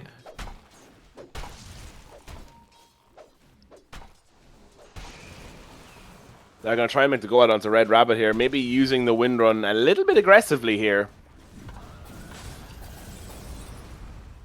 But all is fair in love and war as he doesn't make the back up. Just King draw Mojo stun with range. skewer back, but they finally find a kill with C-Panda's rotation onto this mid laner, trying to create a bit of stability here for the Ember Spirit, and a nice pick off to get. Is under attack. Yeah, sets back that Blink Dagger another 400 gold. Also, bot lane, just so you know, your carry's missing. Just to let you know there. As they do make the go out onto Mimsy, identifying that he is left on his own here. So regen rune being dropped by Sparto, and maybe he won't be on his own for long. Dark Magician getting lower and lower. We have the remnants coming in from Sparto. We'll have the Scatter Blast there, but won't be enough to pop down that shield. But they do have the Earth Spike. Will they have the follow-up Hex? Yes, they will. Not a lot of mana being left here now. King Boji sending in the Shockwave. Will use a Sleight of Fist. The Cookie comes in, doesn't quite connect onto Sparto. The RP is there, but they're not really ready to use it there, as they have the regen rune up on the Ember Spirit, and they can't really burst him down. Dragron, the bush pervert, trying to play aggressive here onto Asgrav, that Viper. But it looks like they're going to try and make a play onto this bottom tower now, the bottom tier 1, the most important tower in the game, according to Mr. Daly. As a swap into the Echo Stomp. Beautiful. Ultimate on this splitter that will also drop the RP onto C-Panda to ensure that he gets out, popping the bottle charges. Mimsy does have the ultimate ready to go, but it's playing in too close range. He is able to come back now, and he is going to throw out the stomp on Anpangela, but it's not going to be enough, unfortunately. He doesn't have the Astral Projection out there as they get the double kill here in the bot lane. The carry and the Pause 5 going down once again here. Really nice turnaround. King Boji looked like he was done for there with the lovely swap into stomp combo, but just saved there by Mimsy for just long enough, and then manages to stick around long enough for Dark Magician to get involved. And of Pretty course, good. 3 of me explaining the bot lane as the Pandas have appeared. Now the Viper Strike going down onto Mimsy, but the immediate focus fire onto Red Rabbit is enough to get the kill. They have the huge shackle shot with the follow-up Earth Spike. Just Ross now is kiting them around. Dark Magician is here. They send the Sapphire into Sky Jail very briefly, but as he comes down, Dragron goes down as well. Mimsy picking up the kill there as he lands. And it feels like they are able to make some of the rotations work, but it's only with the help of this Ember Spirit, who has been fairly neutralized thanks to the very aggressive laning stage that he had to suffer through with King Boji, who does have the Blink Dagger online. Much better rotations coming out from Mike's army at the moment. Really, really nice TPs and using that gate pretty well to go back and forth in this game. So that's looking pretty good. Their early game is a lot easier, I suppose, at the side of Mike's army with the Snapfire ulti as well. So looking nice. Have we got Blink finally finished on Magnus as well after the few setbacks? So. Mimsy also has it as well. Oh, the Earth Spike, Shades of Brain effect, and Humble Foxy there, whiffing there in the top lane as they will get killed down. The Hex follow-up, the Astral Protection is there. Even if you weren't here, I'd be saying it. So don't I know. As they do get the kill onto the Pause 5, but they did have to bring all of the heroes top to make it happen. Just a stray shot on the Humble Foxy though. Yeah. Will knows I love to give him abuse. They are going to make the gate play now. 3 heroes coming through here. Asgrav will probably sniff out what's happening as he's playing far back already and will use the wind run to get out there. They might spot out Sparto here. And if he does get RP'd, I'm not sure even with the Remnant if it'll be enough, as he is going to come in with that Flame Guard. So maybe with that it is a little bit harder. There's no vision here from either side in the mid lane. But with that Remnant preemptively, he is able to get out. And it looks like they might be making a rotation toward the bottom lane. I do think Dark Side of the map has stabilized the game quite nicely now. They're not feeding away kills like the mid did, or... Oh, nice blink skewer into Anpangela. Finger of Death with the fire blast. Down goes the ET. Lovely bit of vision trading there. Yeah. That's really nice. We'll have the root out onto Mimsy, but no follow-up. As C-Panda makes a TP, and a huge Oh. 2-man RP with the follow-up. Earth Spike stacking their stuns a little bit. Skewer back underneath the tower. Swap comes out onto C-Panda, but the gloves, their Ortimer, he is giving kisses out to anyone who wants them. As the Viper Strike comes in from Red Rabbit, with the mid and the carry already down. Just Ross falls in return, so they do get something for the kill, as there are now 3 Pandas here in the mid lane. As Dragon popping that ult, they do send the creep into Sky Jail, but with the Skewer back onto Red Rabbit, that is going to be a 3-for-1 here in the mid lane. The Earth Splitter doesn't quite connect, and it will be all fair and a nice back off here from Mike's army, who are just outmaneuvering the dark side of the map right now. Just a super sequence of events from King Boji there, setting up both fights. Ooh, and the blink forward with the shockwave, playing like a psychopath. Love to see it there. Yeah, they're strong and they know it. Let's see them make plays. This is what I wanted the last game, is put a bit of pressure on when you guys have the fighting draft. Like at the moment, the response is all on the dark side of the map. There's no real easy way of starting the fight outside a swap, or if you get very lucky with an ET, stomp. Or a Brewmaster ulti is a pretty good way to start a fight. Head in with a Earth Spirit stun. Free of me.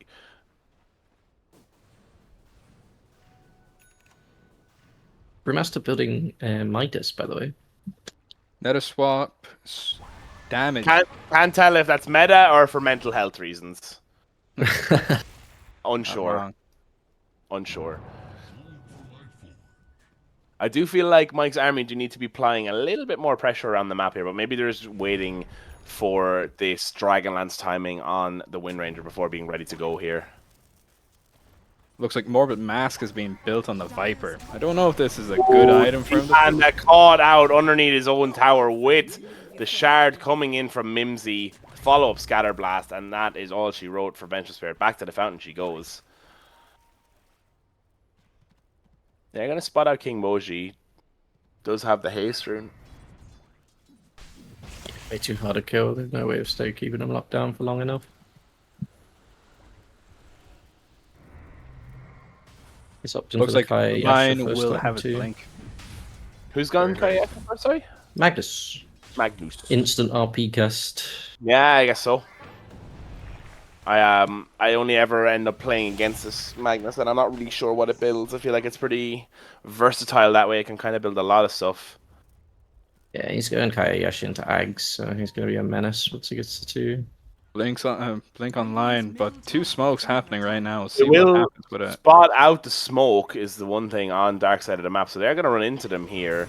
Will pop out. They do find just Ross with the Earth Stomp, with a nice 2-man RP with the follow-up gloves. C-Panda swapping himself right into the middle of them. They will have the Viper Strike going into King Boji, with the Skewer back into the gloves. They will get King Boji as well as just Ross. It's going very well for them here, but they will maybe be getting Sparto down low, as they will be able to get the kill. Asgraf has shown up here now, but it's only going to be him left alive as well as his Snapfire. The Echo Stop does connect. Mimsy getting quite low. Dragon has, in fact, use that ultimate, and he will be caught out here now. They do get the kill onto the Vengeful Spirit. They will have the Wind Run to be able to get back. Not sure if the Ember Spirit, he doesn't have the Remnants there ready to go, as he is actually back in the fountain. And Bongella, I'm not sure if you can keep making this chase here, as he wisely decides to make a hasty retreat. Well, yeah, that's the first play of the game now, where dark side of the map have come out on top. Yeah, Sparta got out of the fight in like 100 HP as well. Oh, really? That's crazy. Yeah, very, very low on the Ember Spirit. Dire's middle tower is under attack. It does look like Vengeful Spirit has started on her Ags. As soon as that Ags comes out, the fights will change up massively. That is true, but it has been nerfed in the sense that you don't get the refresh now anymore. True. Yeah, it's still pretty strong. I think it's probably going to need more than an Ags to be a big impact, especially on the carry position, but it's definitely going to be a help. For sure. I fear the issue they're going to run into is they just aren't able to answer this Brewmaster for a long time. Yeah, that is But the maybe only... a combination if we see like an RP and whether or not Lion goes for Ags might be an interesting way to deal with it. You never know. It could end up like the first game where the offlane ended up being the carry, and the carry ended up being something. Ooh, as they do make the go out here on to Mr. Dragron, and catching him out in the top lane is a good way of getting rid of him, as the Finger of Death is there to secure the kill. Just Ross, Shades of Breen effects there, getting the kill secured and the damage stack. Look at how much damage this does with the cookie and the right clicks there from Mimsy. That's crazy. Mimsy's not done yet either. He's chasing out here. I'm not sure how wise this is. He will have the Soul Ring down on to the Snapfire here, but it seems both of them are. He's got his ulti. Yeah, let him play ballsy. He has his blink, he has his Kaya, he's feeling himself. Let the He's a bit man deep. hurl. But no tower for them to help him, so it's probably a bit brave to think he can hunt down a Ember Spirit, but there are not many spirits left in the backpack, so struggle a little bit. Vision game very strongly warded in defense for the bottom jungle here, so kind of nothing happening in this top side of the map for Dire. Unfarmed camps, Pato. This is an issue. Yes, they are. They should all be farmed by the mid laner. Exclusively by the mid laner. Exclusively what? My mid Ooh, laner I mean, is we'll have doing his to best, it seems. On to Dragron, who will use the primal split onto just Ross, getting the kill onto the pos 5, looking for more here, seeing will he be able to catch out King Boji, who has the blink away, will probably just use it to try and take the tower, is one of the great strengths of this hero. They are going to drop the glyph. Asgrav is still farming in the top lane, but the ultimate will be ending soon. It's about half duration now, as he is making the chase out now. They will get the kill. Middle tower has fallen. These pandas do crazy damage.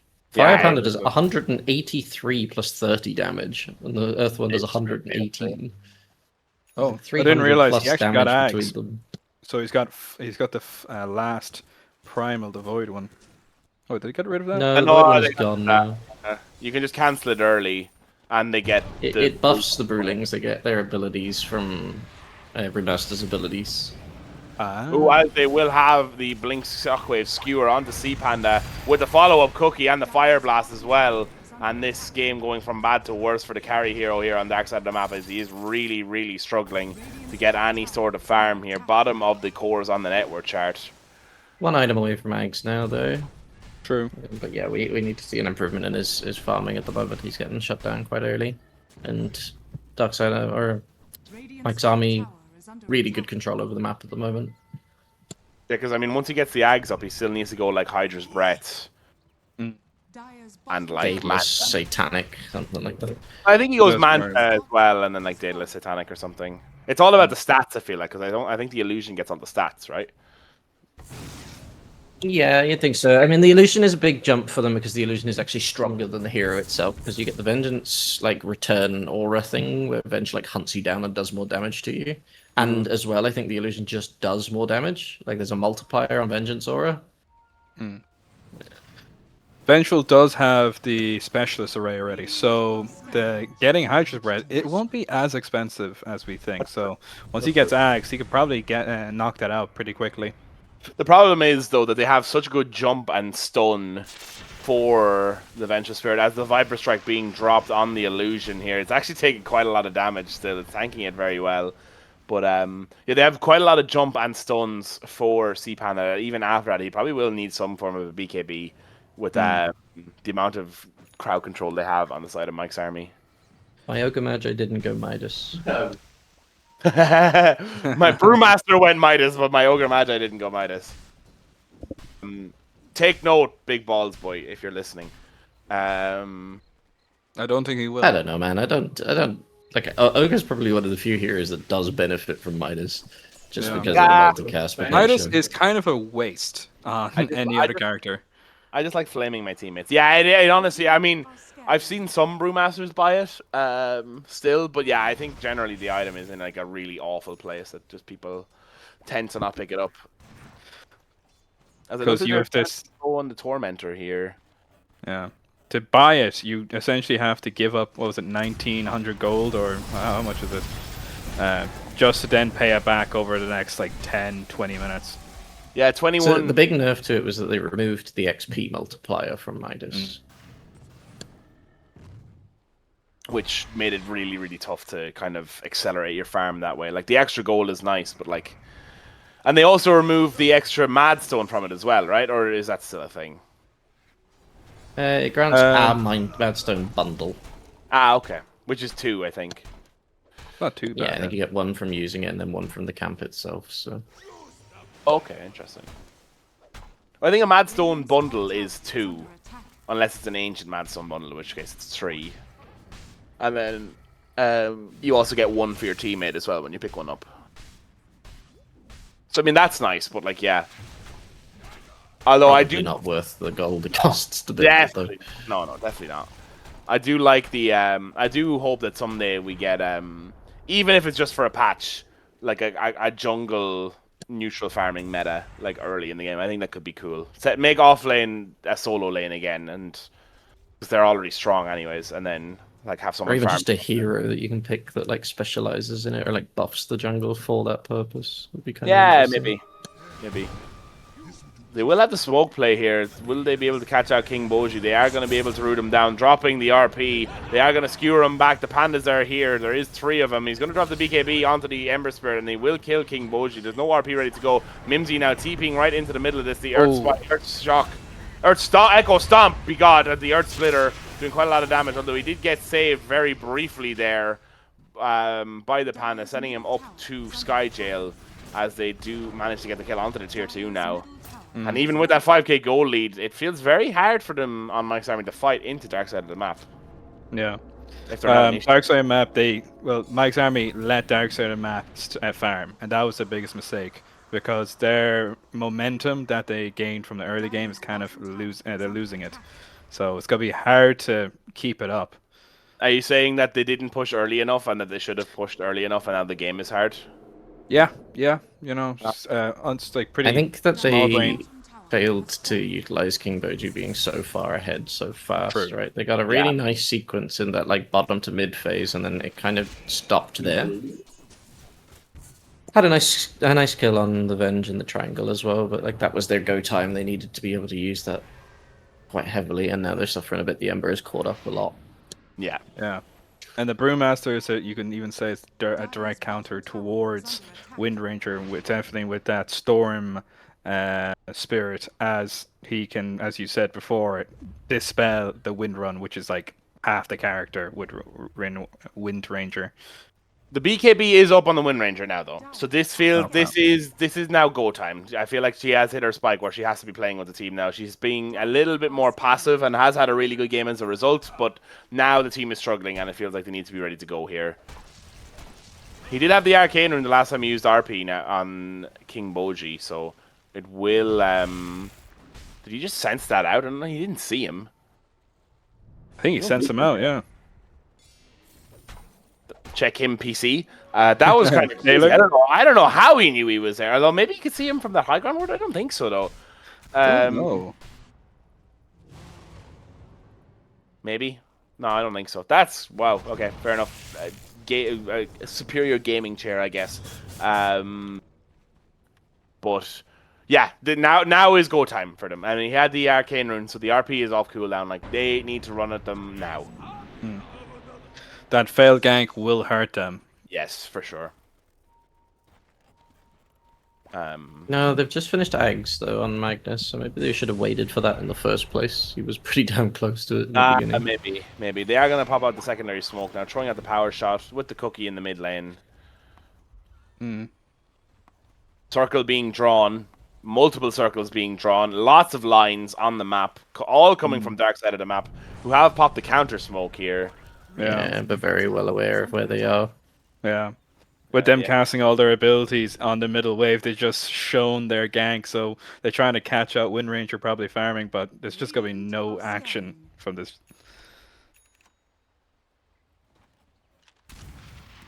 Darkseid did a great job of just kind of avoiding them. Yeah. Altogether. Could be just a push from top, tier 2. They did a great job of avoiding them by also doing the exact same thing that they were doing and smoking to the side of the map that the other team wasn't on. Yeah, but they were aware of it, right? I'm not sure if they were. Sparto drew a yellow circle literally around where they smoked. Fair. They casted cookies, they casted so many abilities just on this middle wave, which just showed them. They have shown top, and they're all TPing top for this fight. TP now. They are absolutely gagging for this fight. The Astral Projection is going to spot out King Boji now, and they are going to make the charge down. The Shockwave comes in. The toss back is there. They are going to drop the RP. They are going to drop the Focus Fire on the Dregron, who is going to get his ultimate off. BKB gets popped on the Wind Ranger. The Cookie does come in and hit that C-Panda. C-Panda getting fingered off death there, and he is going to go down. In comes the Sparto, as he is going to try and go on to Asgrab. They have the Sun there ready to go, and immediately Asgrab going down on this Wind Ranger. So it's not going to be a great fight for them, as they do have the illusion there on C-Panda. He's going to jump very deep now on Mr. Sparto, as they are making the go out onto the tier 3 towers here. He doesn't have any remnants left on the Ember Spirit and the pause. And the pause. With the rage disconnect from Mimsy. Right, I'm leaving this one to you. I need to go to the Jacks. Back in a second. Yeah. Yeah, you can really see there by the two failed separate smokes have really knocked the wind out of Mike's army. And with Asgrav popping his BKB so early, once Brewmaster popped his ulti, he could just run him down and then just dispel his wind run, essentially turning him into a normal Wind Ranger. Yeah, absolutely. This Brewmaster is doing so much work. But we didn't get kisses down that fight at all. I think he was stuck in the middle. That was the problem. He used his body to try and stun up, but got stunned up into, or cookied himself into Earth Splitter, and that kind of killed him straight away. So not getting kisses out is pretty big. But might be useful if they do end up trying to contest Roshan here. Possibly. This is a bit ballsy. They had no one up on high ground for this Roshan, but Bongella has gone up and checked the smokes. Snapfire's dead, Wind Ranger's not there, you're not going to contest 3 into 5, so they feel pretty safe in themselves.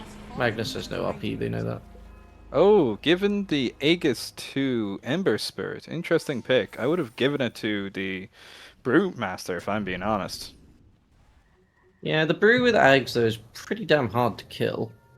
And Venge actually, like, swapping her own life there to become an illusion to save the Brewmaster in that last fight, so... I think the priority over the heroes at the moment is not what you'd expect it to be. Very true.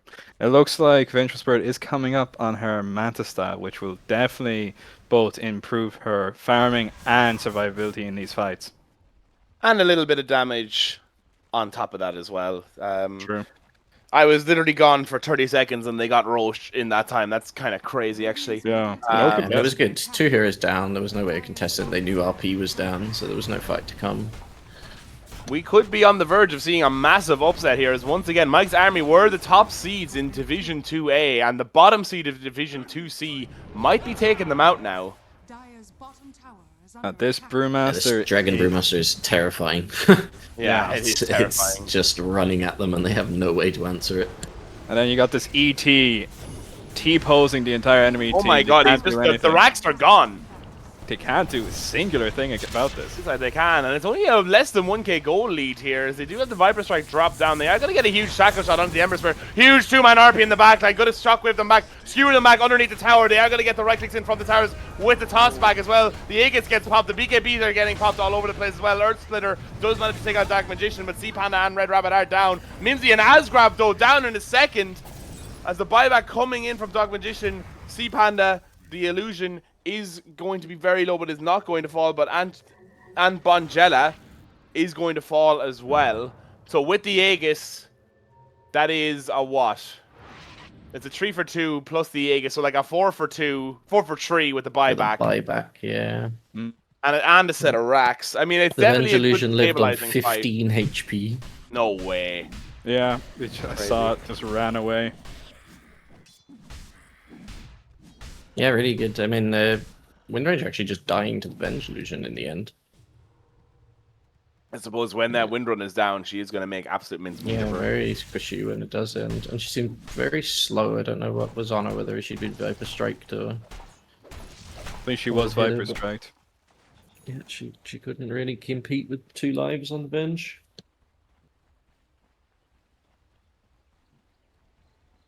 Losing Aegis, though, is pretty rough. They did take racks, so you're pretty happy with the exchange at the end of it, though. Yeah.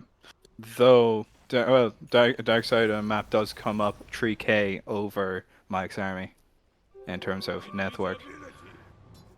Yeah, a lot of that coming from rack gold, I imagine. Yeah. Yeah, but I don't know. Like it feels like they're at so much of a bigger advantage here Mm. on the side of My- dark side of the map. But again, Um, like you were saying, Brian, they have gotten toward this late game timing now, and The bench swaps have been clutch. These Yeah. RPs into being able to swap out some of these like really important core Warren Toss heroes. getting in on the Dragon. Will they have the stun cancelled? They have the Echo Storm coming in there. The Hex is there with the ultimate coming in from Mimsy with the RP now onto Sea Panda as well as Sparto. They get the kill on the Dark Magician. Red Rabbit and Sea Panda do fall in the meantime. They did drop the BKB onto the Brewmaster before he popped the ultimate here, as they do manage to get the kill with the Pandas. Dragron getting the kill onto Mimsy there. 2 for 2 here with Avenge Illusion. Pretty Still happy with that alive. exchange. The carry for a mid or carry Oh, for an nice offlane, sorry. timing on the stun with the follow-up right clicks, and they get the kill from Asgrab onto Dragron. 700 gold into the back pocket of the Wind Ranger and nullifying the push immediately. Big mistake there. Kind of just fed his life away. Mistakes. Yeah, really, really And big. Ranger now looking at Daedalus. Reading the ability timer tells you the ability timer. Yeah, reading the buff. You are correct, Brian. Reading the buff on the Pandas will tell you how much longer is left. Really, really well timed there by Just Ross. Asgrab Definitely. did actually nearly pick up a kill on Anpangela there as well, just as things started to get a little bit too risky. He does leave.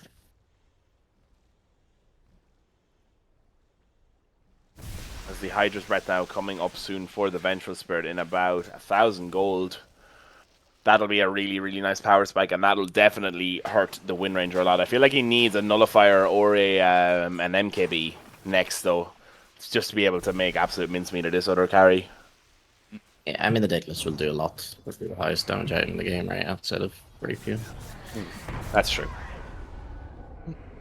Ultimately, with Mike's army, their timing has gone. It is purely hoping for an amazing call from Magnus into a superb Snapfire ulti to hopefully bring this game back into their court. But I don't know. It's looking like Darkside Map might have this game.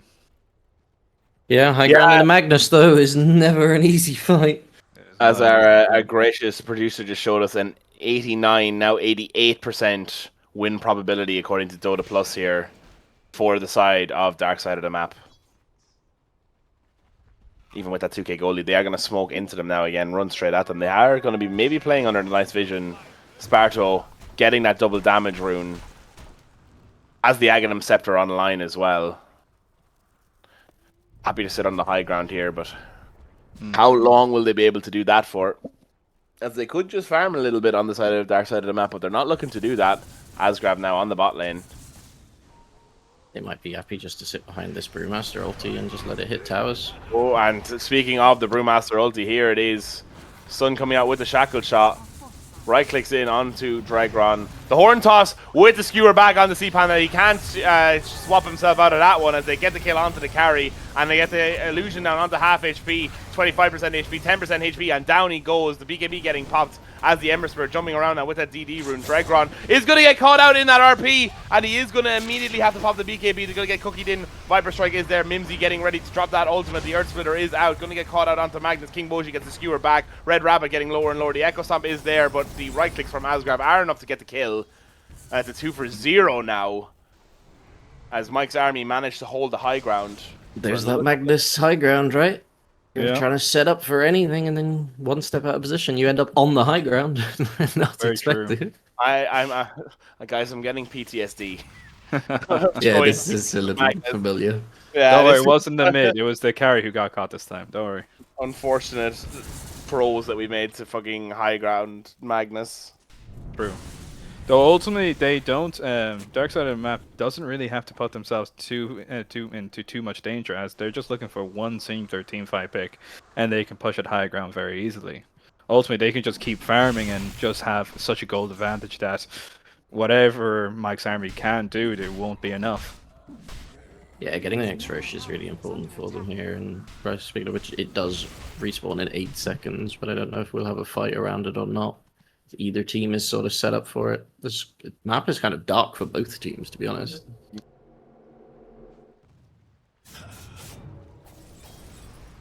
Ooh, Ember Spirit might be caught out. Well, they're going to run into each other. Depends on who we think is catching who here, but Ember Spirit wisely making the back off there as they were pincering in on him in the top lane. So, what is it? Hope you can take a really good fight around the next Roche. Is that the plan now for Mike's army, I guess? I think so. Yeah, I think so. You just sit and hope, farm whatever map you can, and then just wait for them to make a mistake on high ground again. Yeah, I thought maybe gonna get caught out Ember there. Spirit is a much higher level than the rest of his team as well. Mm. Everybody else on the side of Mike's army are actually ahead generally. While the net worth lead is very small, the XP lead is quite a lot. True. Sea Panda is a solid 4 to 5k beneath Asgraf. Currently on Asborg, which is kind of mad. Yeah, I mean, they've done a really good job of shutting down the Vengeful Spirit, I feel like, this game. Hydra has been bought on Vengeful Spirit. They'll still have the Quelling Blade as well. He does have the and a wand. You know what? Go Queen. The wand, I feel like, is kind of okay. The Quelling Blade at this time is kind of rough, though. Yeah. Queuing up Butterfly, they're only already on Wind Ranger though, so there is that 25% chance to proc. Yeah. Arcane Rune getting popped. I can't imagine that Mike's army are going to try and fight this one out. And no, they are not. The Roche way quicker this time than it was in the last game. Trying to get a bit of dewarding done where they can. They're just playing under their own word. So back to the high ground they go. Yep. The The Sapphire does have an Orchid, so she's possibly hoping to silence that Brewmaster and disable their game. Brew does have BKB though, so it'd be unlikely that she gets it off. Oh, you only need a second. You can. That's all they need. This Scythe on Ogre, if he does manage to get it, would be big though. Oh, and the toss, the horn toss straight into the stun with the Earth Spike. Mimsy is there, the Hex is there as well. They take down the first life immediately on Seapan. Tregron does pop that ultimate. Doesn't quite time the cookie down to get the stun down. They are going to try to pin the Vengeful Spirit strike. In comes Sparto straight in onto the backline. The Glimmer Cape is there, but it is not enough to get the kill. The huge RP in the backline. They don't manage to hit a lot of the pandas. The swap back out from Sea Panda though. Earth Splitter is there, and King Boji is down with buyback, but with no RP ready. They are going to have the buyback. Glimmer Cape onto Asgrav is going to get brought back out, even with those searing chains. They are going to take the second set of racks here. They do lose the Aegis and Red Rabbit in return, but Mike's army having to expend 2 buybacks and not being able to save them. But a nice catch on the Dregron from King Boji might just salvage this as they get the kill. And Sparto with the blink in and the double cookie, managing to get the second follow-up kill. They find out Antbongella as well. Never mind what I was saying, as they managed to get the TP out on Sea Panda, the only member left standing from the side of dark side of the map. They lose the racks, they catch 4, they get the Aegis. And they hold. Now you really have to go and hit some towers. Yeah. Otherwise, I mean, these trades are really good and you're getting good fights afterwards, but you have also lost a wreck for both of these fights. Yeah. So if that happens again, you're on mega creeps. I heard some wise words before say, guys, we should have pushed towers, like, if we just didn't push towers. That's So exactly what it sounded like as well when it was said. Exactly. You know. So they need to start pushing towers, but it does not look like they will. Ironically, the Asgard will go back advice always farming. comes when the game is over, but Yeah. Yeah, True. very rarely does it happen in the middle of the game when the advice would be necessary. I do believe that involved advice is drowned out by the mid laner saying, "Stop being negative. Stop being negative. It's an amazing wall. I'll never lose middle." Do you feel better about yourself now? I do. Okay, good. As they have the stun in on the C-Pan now with the Vengeful Strike follow-up, they are going to get the toss back, and they will get the kill onto the Vengeful Spirit. Maybe this is the time for them to make their play, as they are staggered in how they're coming up here. Brewmaster is TPing in, and he's going to finish the TP. They don't have Ember Spirit here ready to go, but they are going to make the back off, even still.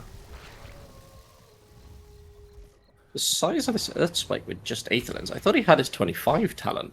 It's huge. No, he doesn't even have his 20 talent. No, it's going to be absolutely massive when he does hit it.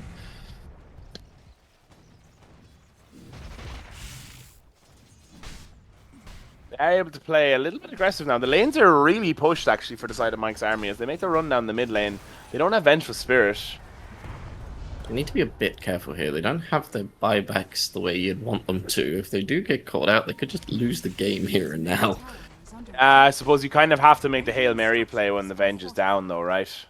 Yeah, I suppose so, but she does have buyback. Like, you're 5 minutes for Magnus, 5 minutes for Snapfire. Your Lion doesn't have the money. Your carry doesn't have the money on the Wind Ranger. Sea Panda losing the Talisman of Evasion there because it was just sitting on the courier next to the tower for some reason.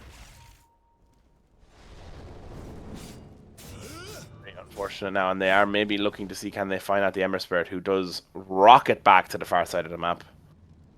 This Ogre Magi Scythe needs to be prioritized for them, I think. You can find a little bit of space to farm up, like, it's such a huge bonus for them.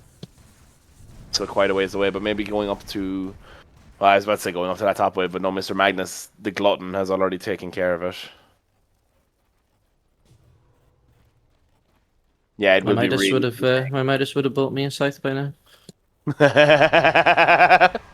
I suppose you might be right. You might be right, but if you went Midas, I don't think you're going might be about to die. either. Yeah, you might be about to die as they have to come in here. The Earth Spike is there. The Hex follow-up. They are going to take the fight here. The BKB is getting popped all over the shop. Dragon getting lower and lower, but they don't have the follow-up there. Asgrave getting caught out by that Earth Splitter. Won't have the buyback as it's dieback onto Mimsy and no buyback up on the Lion. They have a huge RP with the Thorn Toss and the Skewer back, but this will be the end of King Boji. They are going to send Asgrave up into Sky Jail as Dark Magician goes down now. He's the only one left with buyback, and with that they might have one fight left in him as there's only 2 heroes left standing for Mike's army. Are we about to see a major shock upset in a series reverse sweep?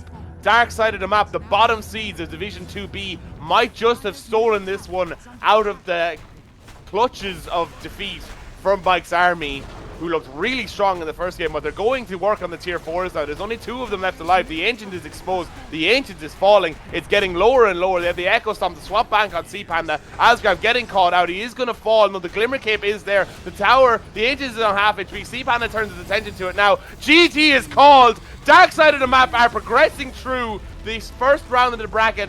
Mike's army get eliminated in what was an absolutely thrilling series. The reverse sweep is complete. GL further is called, and the game ends. Wow.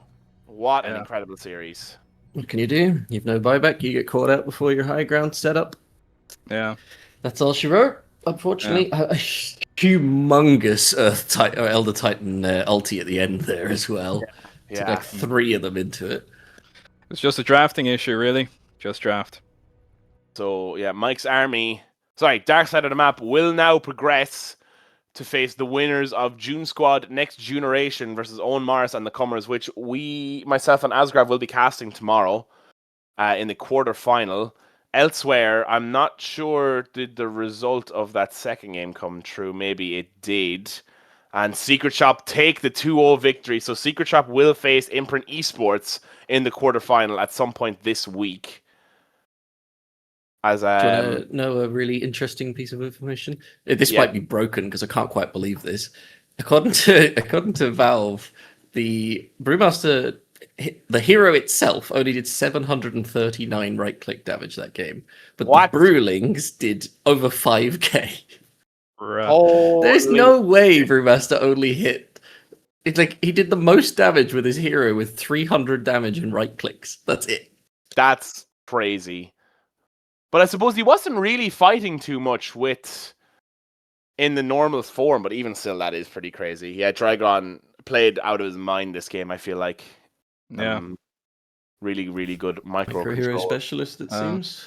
But yeah, so with that is going to be everything that we have for you tonight. Thank you so much to everyone who joined us. What an incredible series. Irish Dota truly is the pinnacle of the grassroots scene, as a massive upset now, with the top seed being eliminated by the bottom seed in 2 separate groups. And yeah, tune in tomorrow for Owen Morrison the Comers versus June Squad Next Generation. An absolute Irish Dota classic, a barnstormer in stock for sure. My name is PK. I've had Anti-Extreme on IOBS and Mr. Brain and Conco joining me, and we will see you all for the next one. Thank you so much, guys. Good night. Good night. Good night.